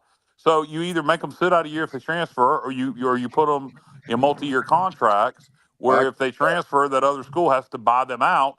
So in other words, if Florida decides they want our running back, and he is under a 3-year contract, great. Florida, he can go transfer to Florida. You can have Montgomery, but now you got to buy him out. Now we got some money to go get another player to replace him with. That's right. I agree with that 100%. We're basically operating under a pro system already. So you Whoa! What happened? $99.99. All right, Kyle, go to the penalty box. Kyle. Who just donated $99? Craig Doucette, $99.99. Craig, thank you very, very much. Thank you, Craig. Thank you. Low price. We may have enough money this month to divide amongst everybody. Well, we'll keep it going. Craig didn't want to see Kyle muted. That's the thing. I'm doing the math. Craig wants me to go back on mute. Look, Craig, you do that every episode. I'll be muted the whole damn show. Craig's a Kyle fan. Oh, Craig didn't want to see me muted. Well, no, he did not. He did not. Craig did that so I would talk. Well, Craig, the more you give, the more I'll talk. I wasn't sure if Craig was mad at me because when he came on here and him and Justin at the umpire convention, I didn't know if he got mad at me because I finally ended it after they talked about umpiring for 3.5 hours, and so I hadn't heard from Craig anymore after that, so I didn't know if he was sore with me. No, yeah, apparently he is. That was a great interview too. Craig. It did go longer than we thought it would, but the content was. I was trying to get a reaction out of Justin, and he said nothing. Yeah. Dave's NIL. I will call it that. Yeah, actually, we were. Justin, you gonna react to that? You didn't give me nothing. No comment. No comment on that, Kyle. Hey, Kyle, we were when you didn't come on the show that night, we were talking about how you left us and went to another podcast So maybe Craig is trying to get you to stay on with us with the NIL. Which podcast was I going to go to? It starts with a B. Nah, I don't. It is with yours. Oh, What I missed there? starts The with a name of the B. show, you know the name of the Oh, show. I thought something Justin had said. No, I know the show you're talking about. The Bob Vila podcast. Yeah. No, Is Justin still with us? Yes. Yeah, I'm here. Okay. I'm just so excited. Dave's coming to the radio station in a couple of days with a wheelbarrow full of money from me. Yeah. Hey, For me. Spring football is heating up. As a matter of fact, there's media availability tomorrow morning. So we'll have the spring football going on, and we will have a spring football special after the spring game, probably early in that week. We'll try to do something for you guys. So we'll kind of have like a recap show. We were talking about that in the pregame before we came on tonight. So we'll try to do that and have Matt on. And if you guys want to be on, we can have up to 10 people. We can have Hollywood Squares if you want. So the more the merrier, for sure. But yeah, Kenny, spring football is hitting up, and it'll be interesting to see, guys. I did want to say this. I'm glad that you mentioned that, Kenny. I'm going to go throw this around I think Kyle mentioned this, but I'm a diehard fan, as you guys know, so I want it. But is spring football passe now? yes. Should we go to the system? I think if we change, I think what would make more sense at this point would be because of the climate we're living in now, the portal needs to be moved to the end of the academic year. You leave and you sign in the April, May period, and then you go ahead and you start your fall camp at the end of June, and you kind of adopt the NFL model. So I think the college football calendar needs to be updated to mirror the modern world of college football. What that does primarily is save the postseason. Coaches don't have to worry about. They already have to worry about high school recruiting in December now. You have to worry about changing coaching staffs. It also slows down the urgency to make a hire and make a firing so damn fast. Yep, I agree with that. So it improves college football. It makes December fun again instead of a nightmare. And you don't have to worry about any of this crap. You have a longer time. Kids can actually think about whether they want to stay or if they want to go. You have a longer period after football season's over to get your money together to pay kids, and then you handle all this stuff. When the end of the academic year, and then you get them in here at the end of June, and you start practicing, and you practice on through, and that replaces spring ball. So yeah, I think it's I would do it like time for change. Stevie, what is it? Is the springtime? I was trying to think of the name. The off-season workouts that they have, and like now for pro football. Pro football, you got the voluntary workouts, OTAs. And, yeah, the OTAs. I was getting ready to say I'm tired, man. I was getting ready to say ATF, and I stopped myself. AT&T. Yeah. Guys, are they still doing the pigskin pig out wrapped around the spring game? I haven't seen anything at all. It's on the 18th. It ain't what it used to be, and it hasn't been in a long time. They can do a lot. They could do a lot more with that, and I've said that numerous times. Yeah, they definitely could. Saturday they night, definitely could. On the 18th, after the baseball game, we should do a really cool concert in Minges and Williams Arena, and that would be awesome. Well, you got Tracy Bird in Kinston that night. I know, but what I'm saying is, I know that we have for example, Dave, the very next weekend. That should be at Williams Arena and not at. No offense to the Bird Dogs, I'm glad they're doing this. I got one that makes more sense for you. The very next weekend in Farmville, right there in Pitt County, the 25th, Parmalee is going to be at the Dogwood Festival. So why not, have them that Saturday in Greenville instead after, for Pirate Fest for the Pigskin Pig Out Party. Yeah, no question about it. They would make a, there's all sorts of things there that to cap it off. And I've said before, I want to do, and I know Kenny, you love to tailgate, Johnny, a lot of us on the show, but why not have a weekend tailgate for the spring game, a whole weekend? Yeah. And you pay money, and all that money goes to NIL. So we have trouble creating excitement. We just do. football creates its own excitement during the regular season, and baseball does when it's winning. But from a creative standpoint, now I will give credit where credit's due. I thought we did a tremendous job this year during football with the fireworks, Yeah, the after scores. Yeah, doing the And coastal thing though, we kind of yes, well, we did, but we did the fireworks better than them. And then okay. the drone show is something we bring that back. desperately need to bring back. That was cool. That was that the Army game? What game was that? So It was it Army or was. I believe Tulsa? it was Army. That was unfriggin' believable, and there weren't enough people there to appreciate it. Kyle, it kind of bothered me, to be honest with you. I just couldn't figure out how they could do it. Like, this is like, how are they doing this? It's very precise, man. Those people know what they're doing, and it was unbelievable to watch all those drones in formation like that. I freaking loved it. That is something they definitely need to do again this year. They need to bring the fireworks back. I really enjoyed that. Particularly JR, and all y'all guys that were there. That Memphis game, when you're running on the field and the fireworks are going off, that was freaking sweet. Yeah, they had the whenever they had the new like I talked about, that new premium tailgate that they've added this year with the bands. That was really, really cool, because when the Fieldhouse, Scales Fieldhouse was torn down, I'm like, man, that's history. But I gave everybody credit in the Ward Sports Medicine building. What they put in the place of Scales is awesome. And having all those A+. Yeah, like I said, I'm not an anti-pirate or anti-administration, but when things go wrong, I know. I'm just saying that I think some of the paid pirates think that we're too critical.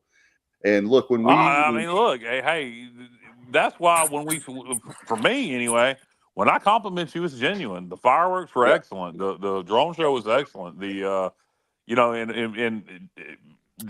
if they got those ideas from Coastal, great. That's great. Learn from other people. If you go to Coastal, you see they're shooting off fireworks.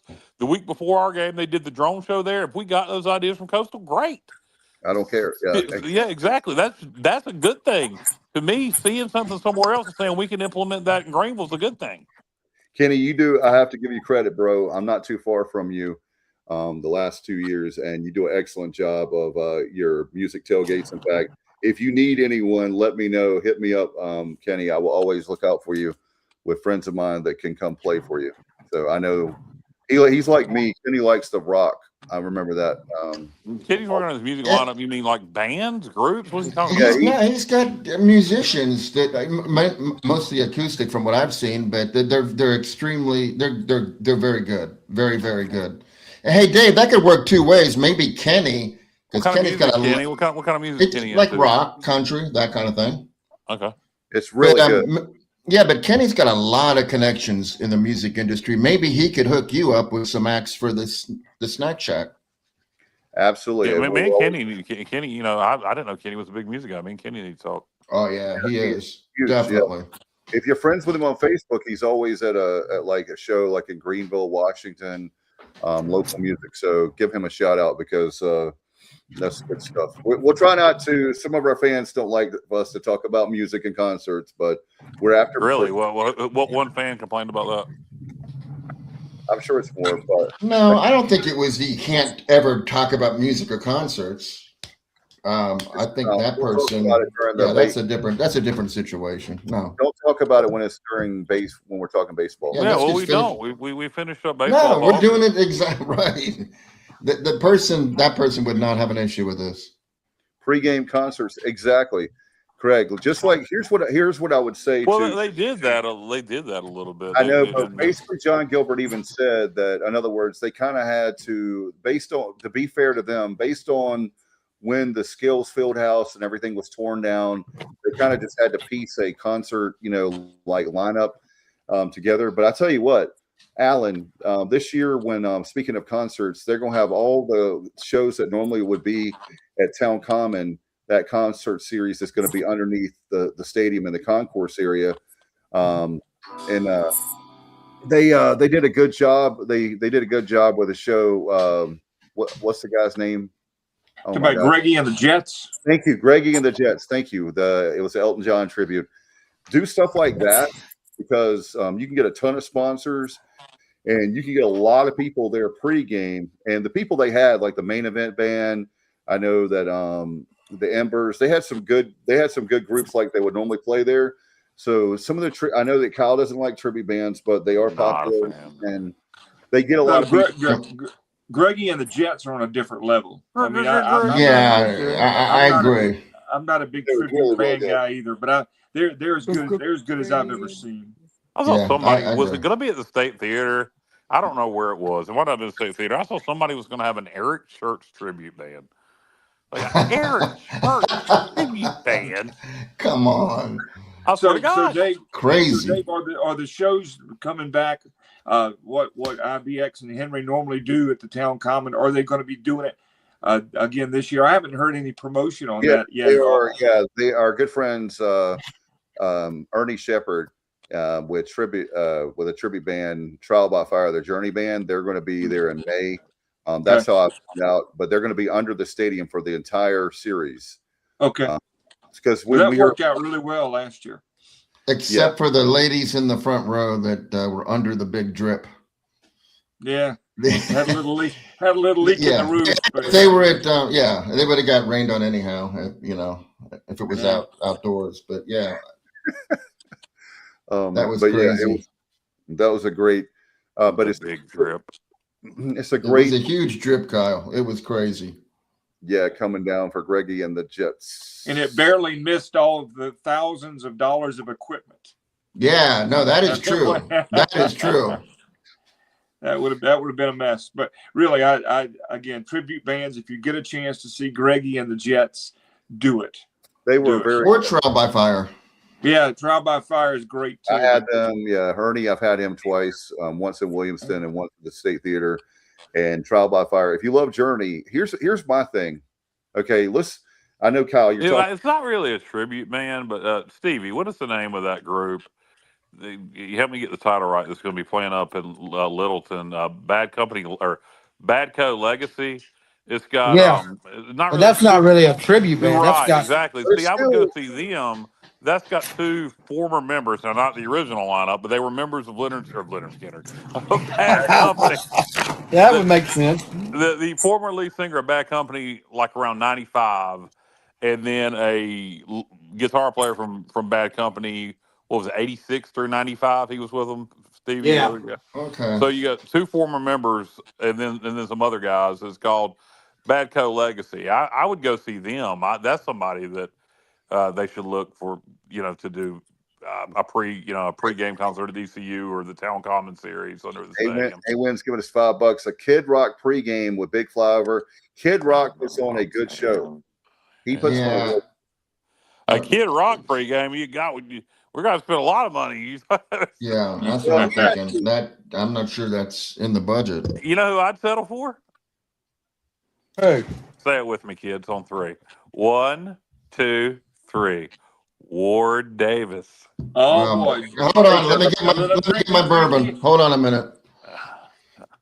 Let's see if I can drinking out of a fire hose over here. I could do a Elvis tribute show. Hey, they could, and with a real dude.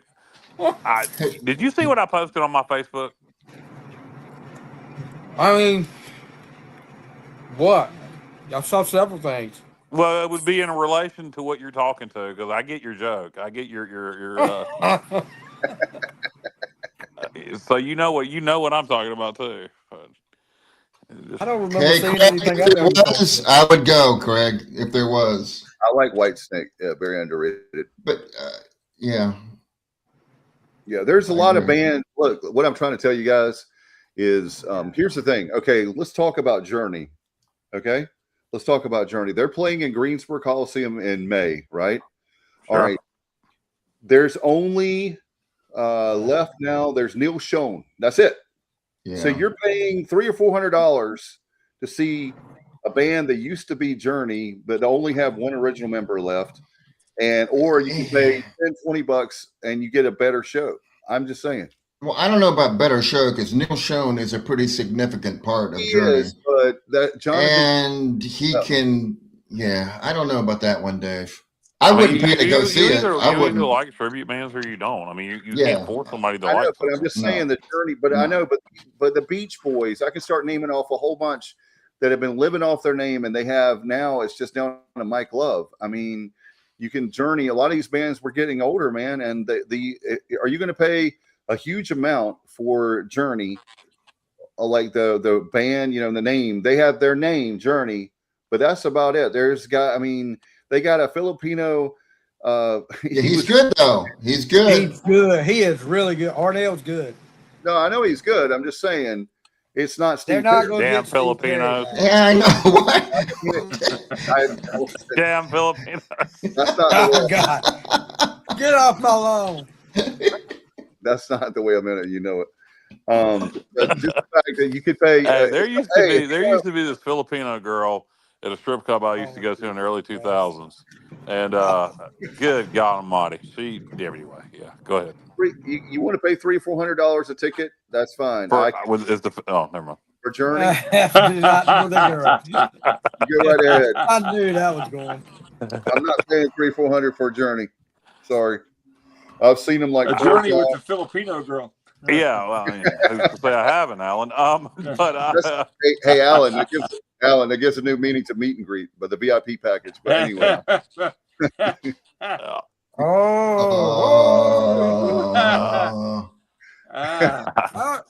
So that's a nice play on words there, Dave. The FCC will be calling next Wednesday. No. Yeah, no, we won't have to worry about that. No FCC rules apply. But anyway, I don't. So there's Dave fired up about how much he hates the current lineup for Journey. So I'm just saying that when you're talking about with tribute bands and you're making that, and here's another thing. I don't like tribute bands.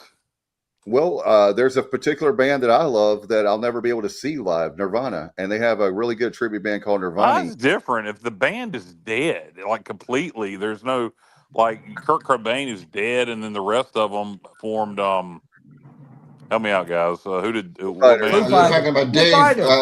Dave Grohl, Foo Fighters. Yeah, Dave Grohl. Yeah, Dave Grohl. One Foo of them, Fighters. only one of them did though. The other one, Chris just went off and lived a normal life. Yeah. So, you're a big Nirvana fan, Dave? Yes, I am. Would not have guessed that. And as a matter of fact, today is the 34th anniversary of losing Kurt Cobain, April 5th. Oh, wow. You know, Kyle, Dave likes with the lights out, he's less dangerous. Kurt, so here we are. Entertain us. I feel stupid and contagious, Kyle. Yeah, you do. Yeah. Well, you certainly smell like you certainly smell like Teen Spirit. Yeah, I love that song. Kurt Cobain, you probably think this song is about you, don't you? Kurt Cobain. I thought he was going to do Purple Rain there for a second. I did Kurt too. Cobain. Oh, my God. Yes. Weird Al Yankovic does a better Kurt Cobain than Kurt Cobain, by the way. I like when he gargles. I've always wanted to see Weird Al. I've never had a chance. Yeah, well, me and Stevie have had that conversation. We both want to see Weird Al too. Dave loves Nirvana as is a Swiftie too. Craig, you weren't supposed to spill that. I guess when you pay $99.99, you can spill some secrets. Yeah, he's a Swiftie. Yeah, that is true. That goes into my thing the other day. I said about you, Dave. I really don't know anything you hate. Like I can point to like certain stuff. I hate a lot of things, and I can point to certain stuff Stevie hates, and I can point to certain stuff JR hates, and I can point to certain stuff that Alan hates. I can tell you an artist that I don't like at all. All right, who? Michael Bolton, for sure. Well, nobody likes Michael Bolton. Not even Michael Bolton. Yeah, that was in. I hate Alan. That's Peter. Hey, don't rob that line, Kyle. Shut up! It was my line, Stevie. That's Peter Chris. That's not Michael Bolton. No, it's Michael Bolton. Nobody's ever said that before. Oh, they have to. Family Guy. Nobody wants to be Peter Chris. Not even Peter Chris. No, that never happened. I'm a huge Steve. Craig, I'm a huge Steve Perry fan, and that'll never happen. So And there was a rumor going around. I know Stevie saw that about a month ago that he was coming back. Neil, you know who started that? Neil Shaw started that to try to get people to come. Yeah, I believe that. It sure did. This, thankfully, is their last. I'm a huge Journey fan. I just don't like how they're charging my point. And just like the Eagles is another man, $500, $1,000. And there's no Glenn Fry, there's so the cheapest ticket for Journey is $300. Not the cheapest, but like if you want the 100s, like the lower level, there's 200 or 300. I mean, I'll go back and look at it, but it's not. And I love Journey. I've seen, like I said, I've seen it 4 times. But Dave, would you go see Journey if Steve Perry was the front man, but the entire rest of the band were Filipinos? Yes. Yes, I would, because I love Steve Perry. That's great. But he still hates the Filipinos. God. I hope Manny Pacquiao's not listening to this. They are. They're not anymore. Yeah, we lost that whole. We lost our Filipino audience. Yeah, no, I absolutely love Steve Perry. And there goes. Look, I was working on. Now somebody's going to get this, and nobody else is. I was working on a sponsorship with Jollibees, and there goes that. Kenny Curlin's Kiss was my childhood band too, and they still are. They still have been for all these years, but they're almost as big as a train wreck as Journey is with their lineup changes. Yeah, it doesn't mean that I don't love Kiss or Journey. That's perfect, Stevie. I love those bands, but the fact that let's see. So, what about Skinnerd? I went to see Skinnerd in Roanoke Rapids in October, September, whenever the hell it was. Yeah. And paid a lot for the tickets and had a fantastic time. But I look at it like this, all them boys died out over the years. By the way, it's amazing to me the amount of people that think the entire band was killed in the plane crash. Oh yeah. As we know, most of them were not, and they reformed Leonard Skinner, and they've just died over the years. So now you got Johnny Van Zant, Ronnie's little brother, who's been the lead singer since '87. You got Ricky Medlock, who was with Leonard Skinner in the early '70s and left to form Blackfoot and came back. Yeah, exactly. So all Jacksonville dudes, right? Yeah. So I mean, I still, it's like the legacy of Leonard Skinner, and I don't think anybody is sitting there going, "Well, it's the legacy, it's the spirit." They have that vibe, man. It's So I don't know if you look at a band or not. Look at a band like Foreigner, legendary band. Now wait a minute. If they're foreigners, are they Filipino? It might be. So Dave doesn't like them anyway. So Lou Graham. Foreigner, actually, I grew up on Foreigner. Foreigner is touring right now, and they have no original members. So if for me, with no Lou Graham, it's not Foreigner. Lou Graham, gotta have him. I agree. I'll tell you this though. Kelly Hampson, who took over for Lou Graham, was just as good singing as Lou Graham. Yeah, that's correct. I mean, I'll give him credit. I love Foreigner with Lou Graham, but when Kelly Hampson came in there, he was just as good. And he's retiring. He wanted to go out on his own. He's 64, I think, 65 now, something like that. But he wanted to go out like Lou Graham just put a new album out. Yeah, he's touring. He's touring back with Foreigner. I don't know how many dates, but he is back with them for some shows. So there you go. You'll have one original member at that point. Yeah, so they got to make sure you hit those shows, and there are those Filipinos there. I can't believe Dave. We find out all these. Dave's like the least racist guy I know. Then for him to hate Filipinos, so we thought, Kyle. So we thought. Yeah, what do we know? I hear a Jollibees. By the way, Jollibees is a Filipino chicken chain. The nearest one's in Virginia Beach. They were looking at a Greenville. They were looking at a Greenville store. You think we could get Wham? That's pretty good, Craig. If we got an imitation, let me make my Filipino chicken joke. We were looking at a Greenville store for Jollibees, but Dave's ruined that now. Yep, I'm sure that blame it on Dave. That's blame it on the Dave. Yeah. Hey, we could get Milli Vanilli, Alan. They're dead. They're dead. We could do that anyway. I mean, anybody could sing Milli Vanilli. They didn't sing. Alan Vick is a part of the Milli Vanilli tribute band. If we got Michael McDonald, y'all will be there. What? Yeah, he's talking about Michael McDonald. Has a song called Yomo Be There. Oh, okay. Kyle, have you ever seen 40-Year-Old Virgin? I love that movie. Yes, I have many years ago. Okay, there's a part of that movie where they work at I guess it's kind of like Best Buy kind of. And Paul Rudd goes up to his supervisor, says, "I don't mean any harm, but if I have to hear Michael McDonald sing Yamo Be There one more time, I'm going to Yamo burn this place down." I remember that now. There you go. Jollibees is overrated. Parker's or Bojangles way better. I've never had Jollibees. I'd like to try it to determine if it. Look, who put that back on the screen? A-Win. It was A-Win. Put that back on the screen for well, we have confirmed A-Win is another Filipino hater. I cannot believe man. the guy who was our top talker before Greg. Hold on, Kyle. I got good news for you. If we go to the Cubs Nats game in August, I'll take you to there's a few of them in Northern Virginia. How are they, in your opinion, JR? How are they? Yeah. I've never been. Well, we're going to go to Jollibee's, so that'll be a big time. Yeah, and when I go there, there's going to be people picketing, I'm sure. Yeah, I mean, Dave will They not find enjoy. out you were there, Dave. Dave will not enjoy any spaghetti with hot dogs or Filipino fried chicken. Anyway. Yes, that's a real thing. Spaghetti with hot dogs at Jollibee's. Look it up. With Dave, there'll be no Filipino. He wouldn't even like that Filipino girl I used to know. It's just unreal. Oh my gosh! Wow, I feel like it's Got any pictures? No, not of her. Okay. This is a long time ago. It was before smartphones. Okay, so getting back on the sports thing, what'd you guys think of the whole Gino Auriemma? God! I'm glad you brought that up. I don't know what the hell you're talking about.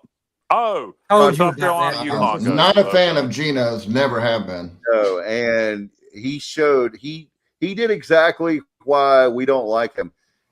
So many times being a sore loser. Yeah, so many times people act like the reason why people hate Gino is because of how many titles he's won. No, I have mucho respect for him. What we don't like is his attitude. He didn't like the fact that Dawn Staley is supposed to bow down to him. Oh my gosh, it's the John Wooden of women's basketball. Oh, you're supposed to put a statue outside the stadium when he's ever around. It's just ridiculous. And I tell you one thing, Dawn Staley, boy, that was about as good as that looked like WWE, Stevie. It was. It really was. Well, I think she could take Gino too. I think she could. Yeah. Both of them are from Philadelphia. I think they were both going to beat each other up or beat them down. Philadelphia street fight. Yeah, you know what though? I think Don Staley thought that was the national championship. You know that we beat Connecticut. Oh yeah, they forgot how to play today for sure. They got whacked today. They got big time whacked. You saw what she did after the game though. She praised the UCLA coach. She went, shook hands with the UCLA coach. Just to make Gino look like more of an ass than he already looked. Well, the thing was, Gino talking about she did, it's a tradition. They're supposed to shake hands. There's video of her going down there and shaking hands with Gino before the game.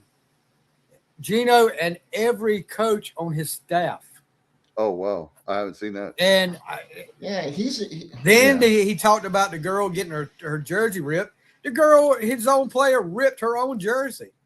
Oh, I didn't know that either. There was video of that too, which he came out with a statement. Yeah, UCLA definitely. I mean, they put it on them today but UCLA, with all that, that's what you talk about earlier with people wanting to make sure Trump signed that executive order, making it where all these kids need to stay in. UCLA had 5 seniors out there on the court most of the time. Wow. And those 5 seniors, the 5 seniors had scored all the points until late in the game when they started taking them in and out. That's good. I didn't know that, but I do know that in the Final Four, when the odds were out, Texas was, the number 3 most likely champion, and UCLA was a distant 4th. Like nobody gave them a shot. I think it's great for women's basketball because UCLA won, and it wasn't UConn or South Carolina. I agree, Dave. I think Speaking of women's basketball, just quickly, how about Heather Macy to Georgia Southern? Yes, I was going to talk about one of Kyle's teams there, Georgia Southern. What? Heather Macy's the new women's basketball team. Sun Belt. You love the Sun Belt. You kind of do, Kyle. Shut up, JR. Yeah, you are. I enjoy some about football and some about baseball, but I do think I don't care about some about basketball. I do think some about the fun league. It's a lot more regional than the American. At one time, I wanted to join it because I actually thought it was going to pass the American in football, but it has not. I do think it would be a lot more fun. But I'm gonna call Georgia Southern one of my teams. Oh wow, Craig! Craig, wow, so Craig. I think Craig, you could walk to Mary Washington from where you're at, I believe. And men's basketball. So a D3 school, one with no seniors today on the team. I know it's D3, but in men's basketball at the University of Mary Washington, like Johnny said. So that's really, I didn't know that, Craig. That's very cool. I didn't know they won, and I didn't know you live close to there. So is that George Washington's wife? Was that Mary Washington? No, Martha Washington. Oh, well, who the hell's Mary Washington? Craig could go out on his deck and fly a drone over the stadium. Yeah, Craig, what is the university named after? Who was that lady? Who was Mary Washington? And thanks to you, some Mary Filipino lady, probably. Washington. She's George's sister. Is she? No. I don't know. I hope Craig can tell me. He's Googling it right now. Yeah, he is. One thing for sure, she's not. Well, he paid $99.99. He can do whatever he wants to. That's right. That's right. I don't know what you know with the even 100. So, anybody excited at all about tomorrow night's national championship game? No. At all? I'm not. I may not. The only reason George Washington's mother? Yes. All right. The only reason I've got any interest in that game is because I did the bracket challenge with some podcast friends of mine, and I picked Michigan to win it. But there's no possible way I can win. I think because the guy ahead of me's got Michigan to win too, and he can get more points than me. So I can finish second. Yeah, that just makes you the first loser. You can be the you're going to be the bride, TV. Ricky Bobby. I'll be Cal. Shake and bake. If you're not first, you're last. Exactly. Yeah, it's kind of a shame. The tournament's had some nice moments, but nobody from anywhere near us. They're from Fredericksburg. I did not realize that. Nobody. He used to live in Richmond. That's why, Kyle. Yeah, probably. NCAA tournament. Nobody anywhere near us. Sniffing. Yeah. The Final Four. So, I'm going with Michigan all the way. Michigan's going to win it. I just don't. I know he's a great coach, but I just do not care for Danny Hurley. Not at all. I think he would be the 7th coach to have won at least 3 national championships. Yeah. Do y'all think? I mean, when you think of the names of people or the coaches that have won those national championships, you think he deserves to be in that? Bobby Knight. Bobby Knight. John Wooden. Well, if he wins, Stevie, these are not easy times to win a national championship. I mean, I would have to almost. Yeah, you got to give him all the credit in the world. Plus, against the spread, the dude is like 19-1, and that's important too. I'll tell you one thing. I'll tell you what they need to do is as soon as he starts barking, give him a technical, and when he barks again, give him another technical, and he'll stop doing the antics. Well, because if he gets 2, he's out of the game. Yeah, that's what I'm saying. He's gone. That's my point. That's my point. Is get him out of there. Get him out of there. He's way too far to abusing the officials, and then just tee him up, and he's out of there. He's a great in-game. He's a great in-game coach, but all the other stuff is just hard to swallow sometimes. And you want to talk about Pickett has the two But biggest. Dave, you got to like him. He's Bobby Hurley's brother. Come on. I like Bobby Hurley, but I don't have to like him. Hey, on the flip side, Dusty May seems like a really good dude, but I can't deal with the Fab Five. I can't stand him. He's not going to North Carolina. For North Carolina fans, he's not going to North Carolina. I didn't ever think he was going to Carolina. Nah, I wasn't even. There's some that are like still out there, and even more the media. He's not leaving Michigan. He's not leaving Michigan. And I think Kyle said it. The one great thing about this whole Carolina coaching search, it's made a lot of coaches richer. Alan, are you trying to eat your camera? What the hell are you doing?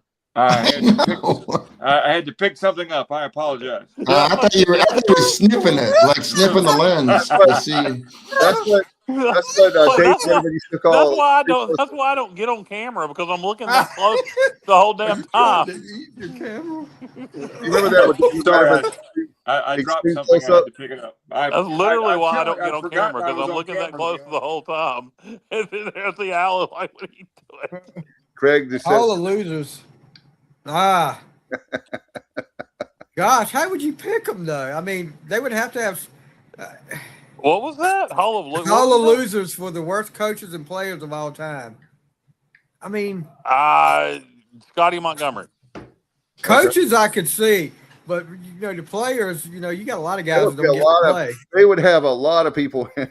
Yeah, the players really couldn't work, but coaches, yeah, Scotty Montgomery, Ellis Johnson.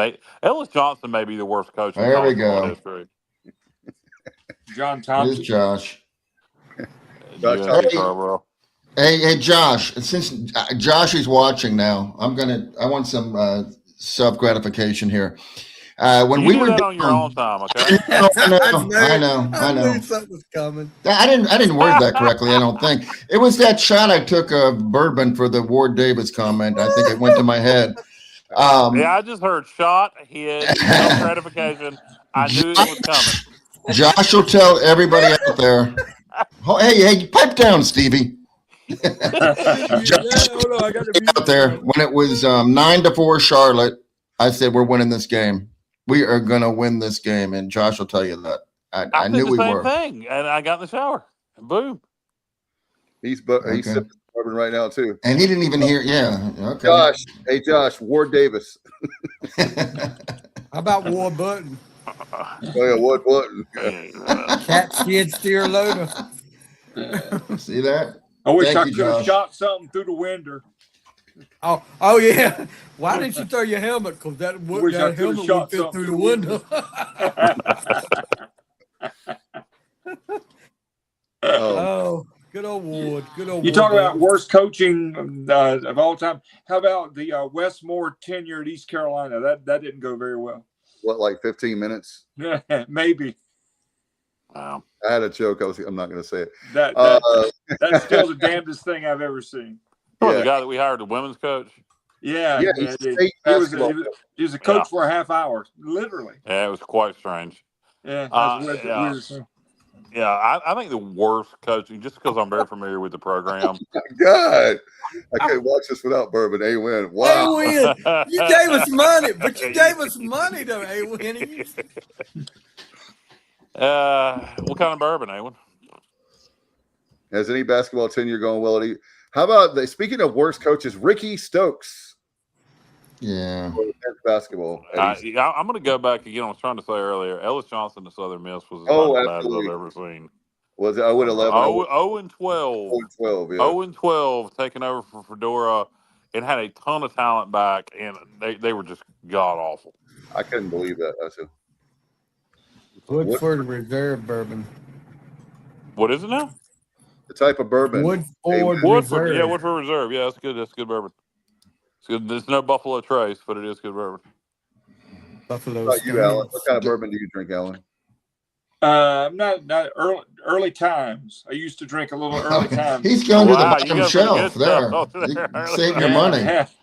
Nothing but the best, baby. Woodford is. I just get some. Woodford. Mad Dog 2020. I mean, I like Jim Beam. I think people make fun of Jim Beam. I think Jim Beam's a good cheap bourbon. I agree. George Dickel as well. Although George Dickel's not typically, it's not technically a bourbon. It's a whiskey, Tennessee whiskey. Yeah. But where would Rich Rodriguez fall? What? He's no, you can't know. He's Rich not Rodriguez in that. is a great coach. Yeah, he's not in that class. No. What in the world, Craig? I don't even understand why you made that reference. Hey, Craig, Ward Davis. Craig been drinking bourbon too? I don't know. If you have that, Craig, you need to start.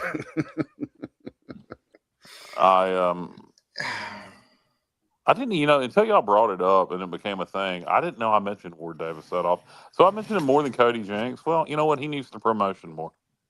Oh, man. Craig says that you're a Boone's Farm guy. You go strawberry or apple, Kyle? What's your preference there? I get the new Mango Bango. Okay. Josh says he has a number of bottles of Maker's Mark that he refuses to open. That's probably a good idea. Why? It's a collector's item. He can't get the wax off the top. The most embarrassing alcohol, I'm old enough to remember when we drank wine coolers. Oh, yeah. Bartles and James. And don't say weed. Bartles and James. I've never had a wine cooler in my life. Well, we can change that, JR. They actually were not bad. They were not bad at all. I mean, does anybody still make them? I know at one point Seagram's was still making them. Seagram's thinks that. Seagram's does. My mom drinks one every once in a while. Kyle, they've been replaced by hard seltzer. What about they have. Ranch water, that kind of thing. I'll do the THC seltzers that they have out now, but that's the only seltzers I've messed with. I'm not drinking any of the foo seltzer drinks, but the THC seltzers are pretty good. Maker's Mark ambassador. Maker's Mark ambassador too. All right, there you go. Maker's Mark. That's a good one. Yeah.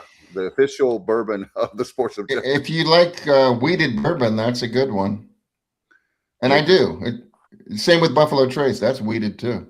Yes, Buffalo Trace is really good. It's smooth. But if you're going with what is Craig drinking tonight? Hold on. That Woodford Reserve, I think is what he said. Yeah, the Woodford Reserve Double Oak is good. Josh says he has a number bottle of Sup vodka that won't get open until we get to Omaha. Yeah, nice. The orange, right, Josh? I think Josh has got the orange. Craig, Zima. Ladies. God, no, they were rancid. Zima, Memphis, Tennessee, was responsible for Zima. Woo. Of the malt beverages, the Cutwaters, the seltzers, the non-beer or liquor pre-bottled drinks. What would be y'all? Does it like the boom? What will be the? No, I'm not talking about Schlitz. I mean, I'm talking I just about like the commercials. The bull crap. The foo drinks. What would be your favorite pre-packaged foo drink? I don't drink them, to be honest. You do, yeah. You won't down on a hot day. You won't down a Mike's Hard Lemonade or a. Is that I drink a Mike's Hard Lemonade. Yeah. What about that's headache in a can. I mean, what about a Twisted Tea? No, too much. No. What about? I told you what I did Thursday night. The amount of sugar laden alcohol I put in my body Thursday night. If I didn't get a hangover from that, I'm never going to. No doubt.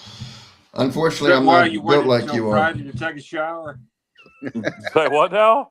I said, unfortunately, I'm not built like you are, like that, because anything with high sugar kicks me like a mule the next morning. Say that again, Alan. What you said? I was talking about drinking sugar and alcohol on Thursday. I asked him if that was why he waited until Friday to take a shower. Yes. Smirnoff Ice. Woo! God. Smirnoff Ice. Wow. RTAs ready to drink. Fastest growing segment. JR right. Ascorbic acid and Mike says rough. Thank you, Awin. I've never had a Mike's lemonade. None of it, like, for whatever reason. Now, I have a hernia, and it will bother me. All right, so I'll tell you guys, I won't go into detail with the amount I drank Thursday night when we went out, but how many? Who asked that? I did, Dave. Okay. If you want the lineup, this is what I did Thursday night. You had Ripple, didn't you, Kyle? Sham Pipple. I'm coming to join you, Elizabeth. I had 3 beers. Each beer had with a shot of tequila. And then we left the Mexican restaurant and we started hitting up the bars. And I was drinking Jack and Cokes. I drank 3 Jack and Cokes. Then I switched to liquid marijuanas, which is a mixed drink very similar to a Long Island iced tea. And I had 3 of those. So yeah, it was a good amount of liquor. And surprisingly, I wake up Friday morning. I didn't. The only problem I had, I have a hernia that I'm gonna have to have surgery on, so I had a tore up stomach from that. But in terms of like headache, vomiting, none of that. For whatever reason, I got a pretty high tolerance. Wow. Well, I wouldn't wake up for a week. Hey, y'all remember that drink? We got to go to winter. Then you got professionals like JR, who he doesn't even he doesn't even go into what he drinks. He's just. Y'all remember that drink back in the 80s? They're ignoring that. Hey, no.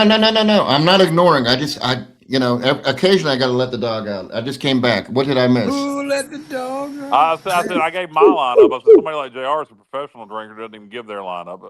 Oh, no. Well, my lineup is don't do what you did the other night. I don't know if you repeated it like you did to me, but you mix like everything. You mix beer, tequila, bourbon, and whatever the hell's in a liquid marijuana. Yeah, whatever the hell is in there. Who knows? A lot of different things. It's kind of like Long Island. No, I don't go that way.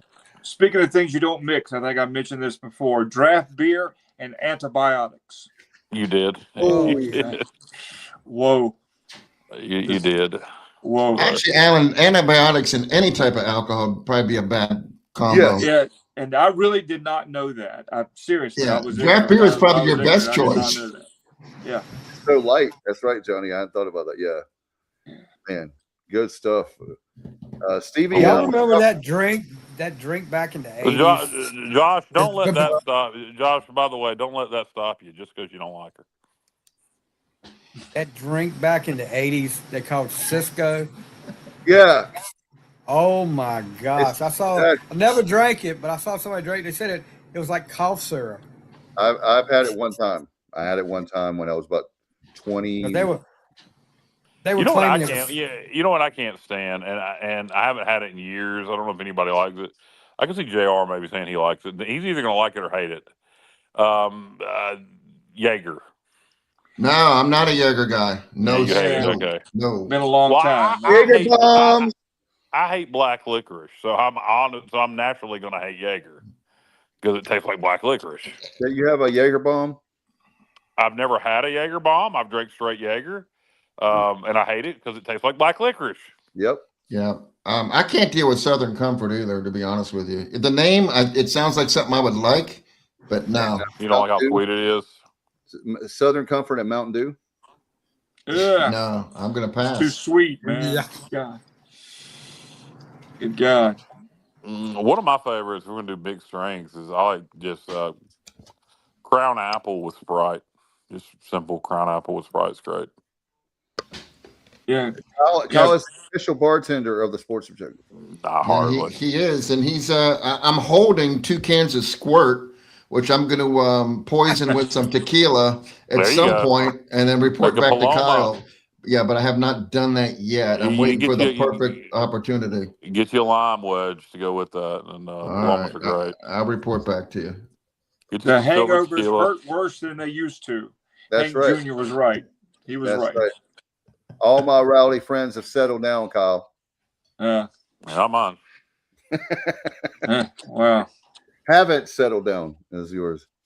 Yeah. Oh, look at this.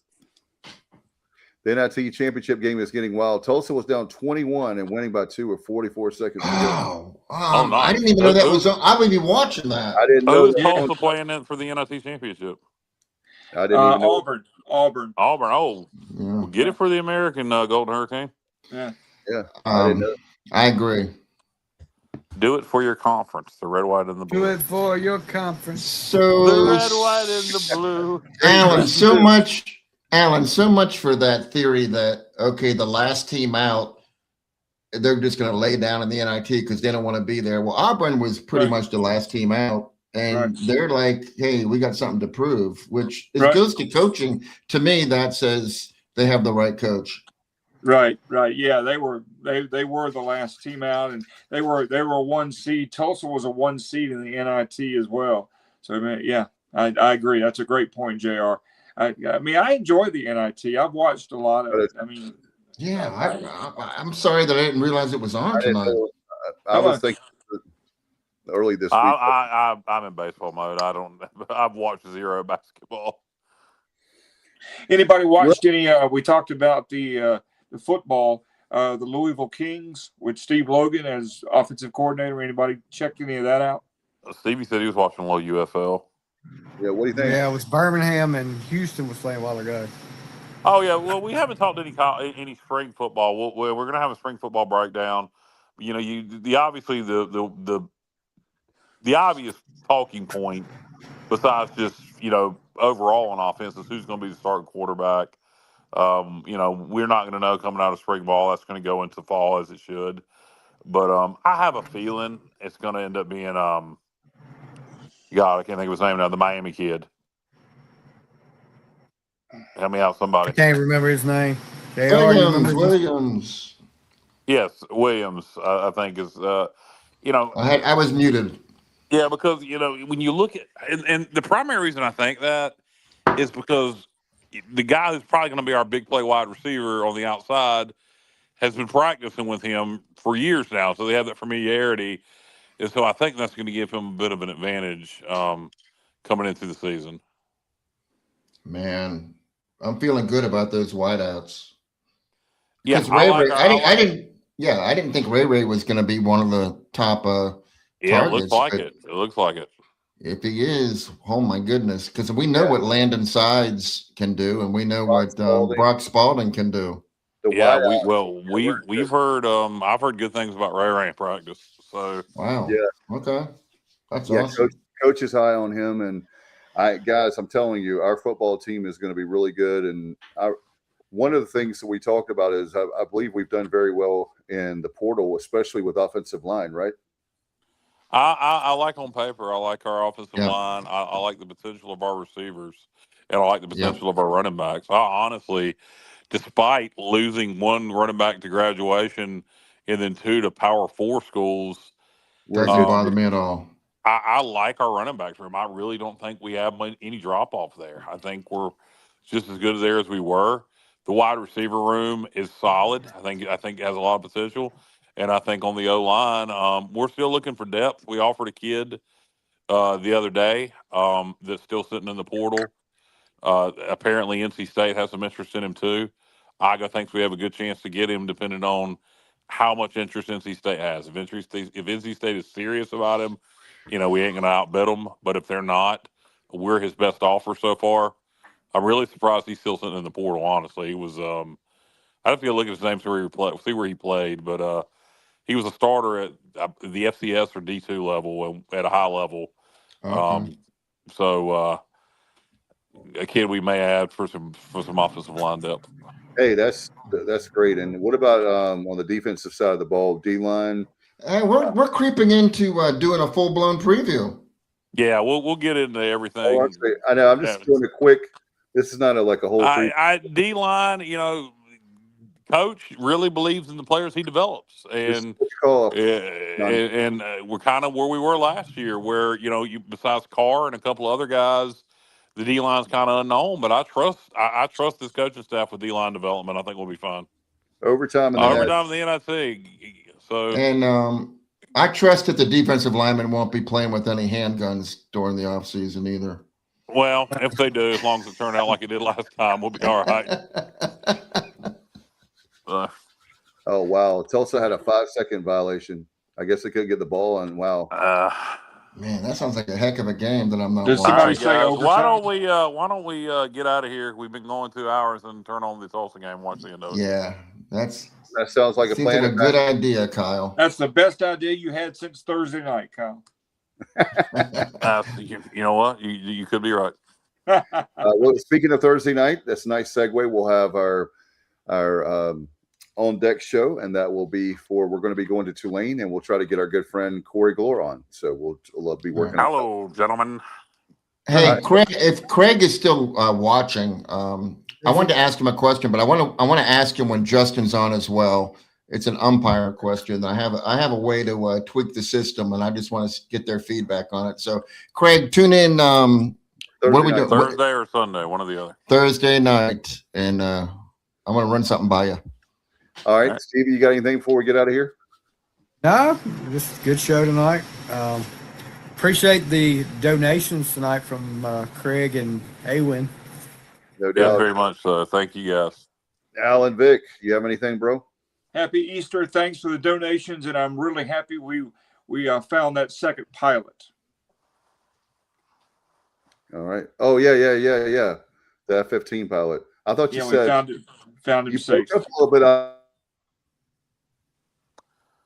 I didn't know where you were going. I didn't know. I wanted to mention the pilot before we left. That was. Yeah. Oh yeah, that was big. That was big.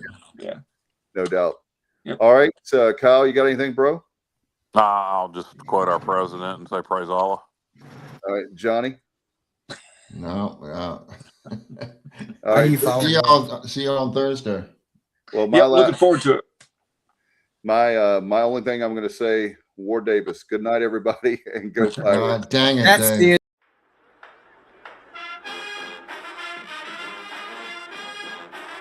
You're watching The Sports Objective, the podcast for Pirates.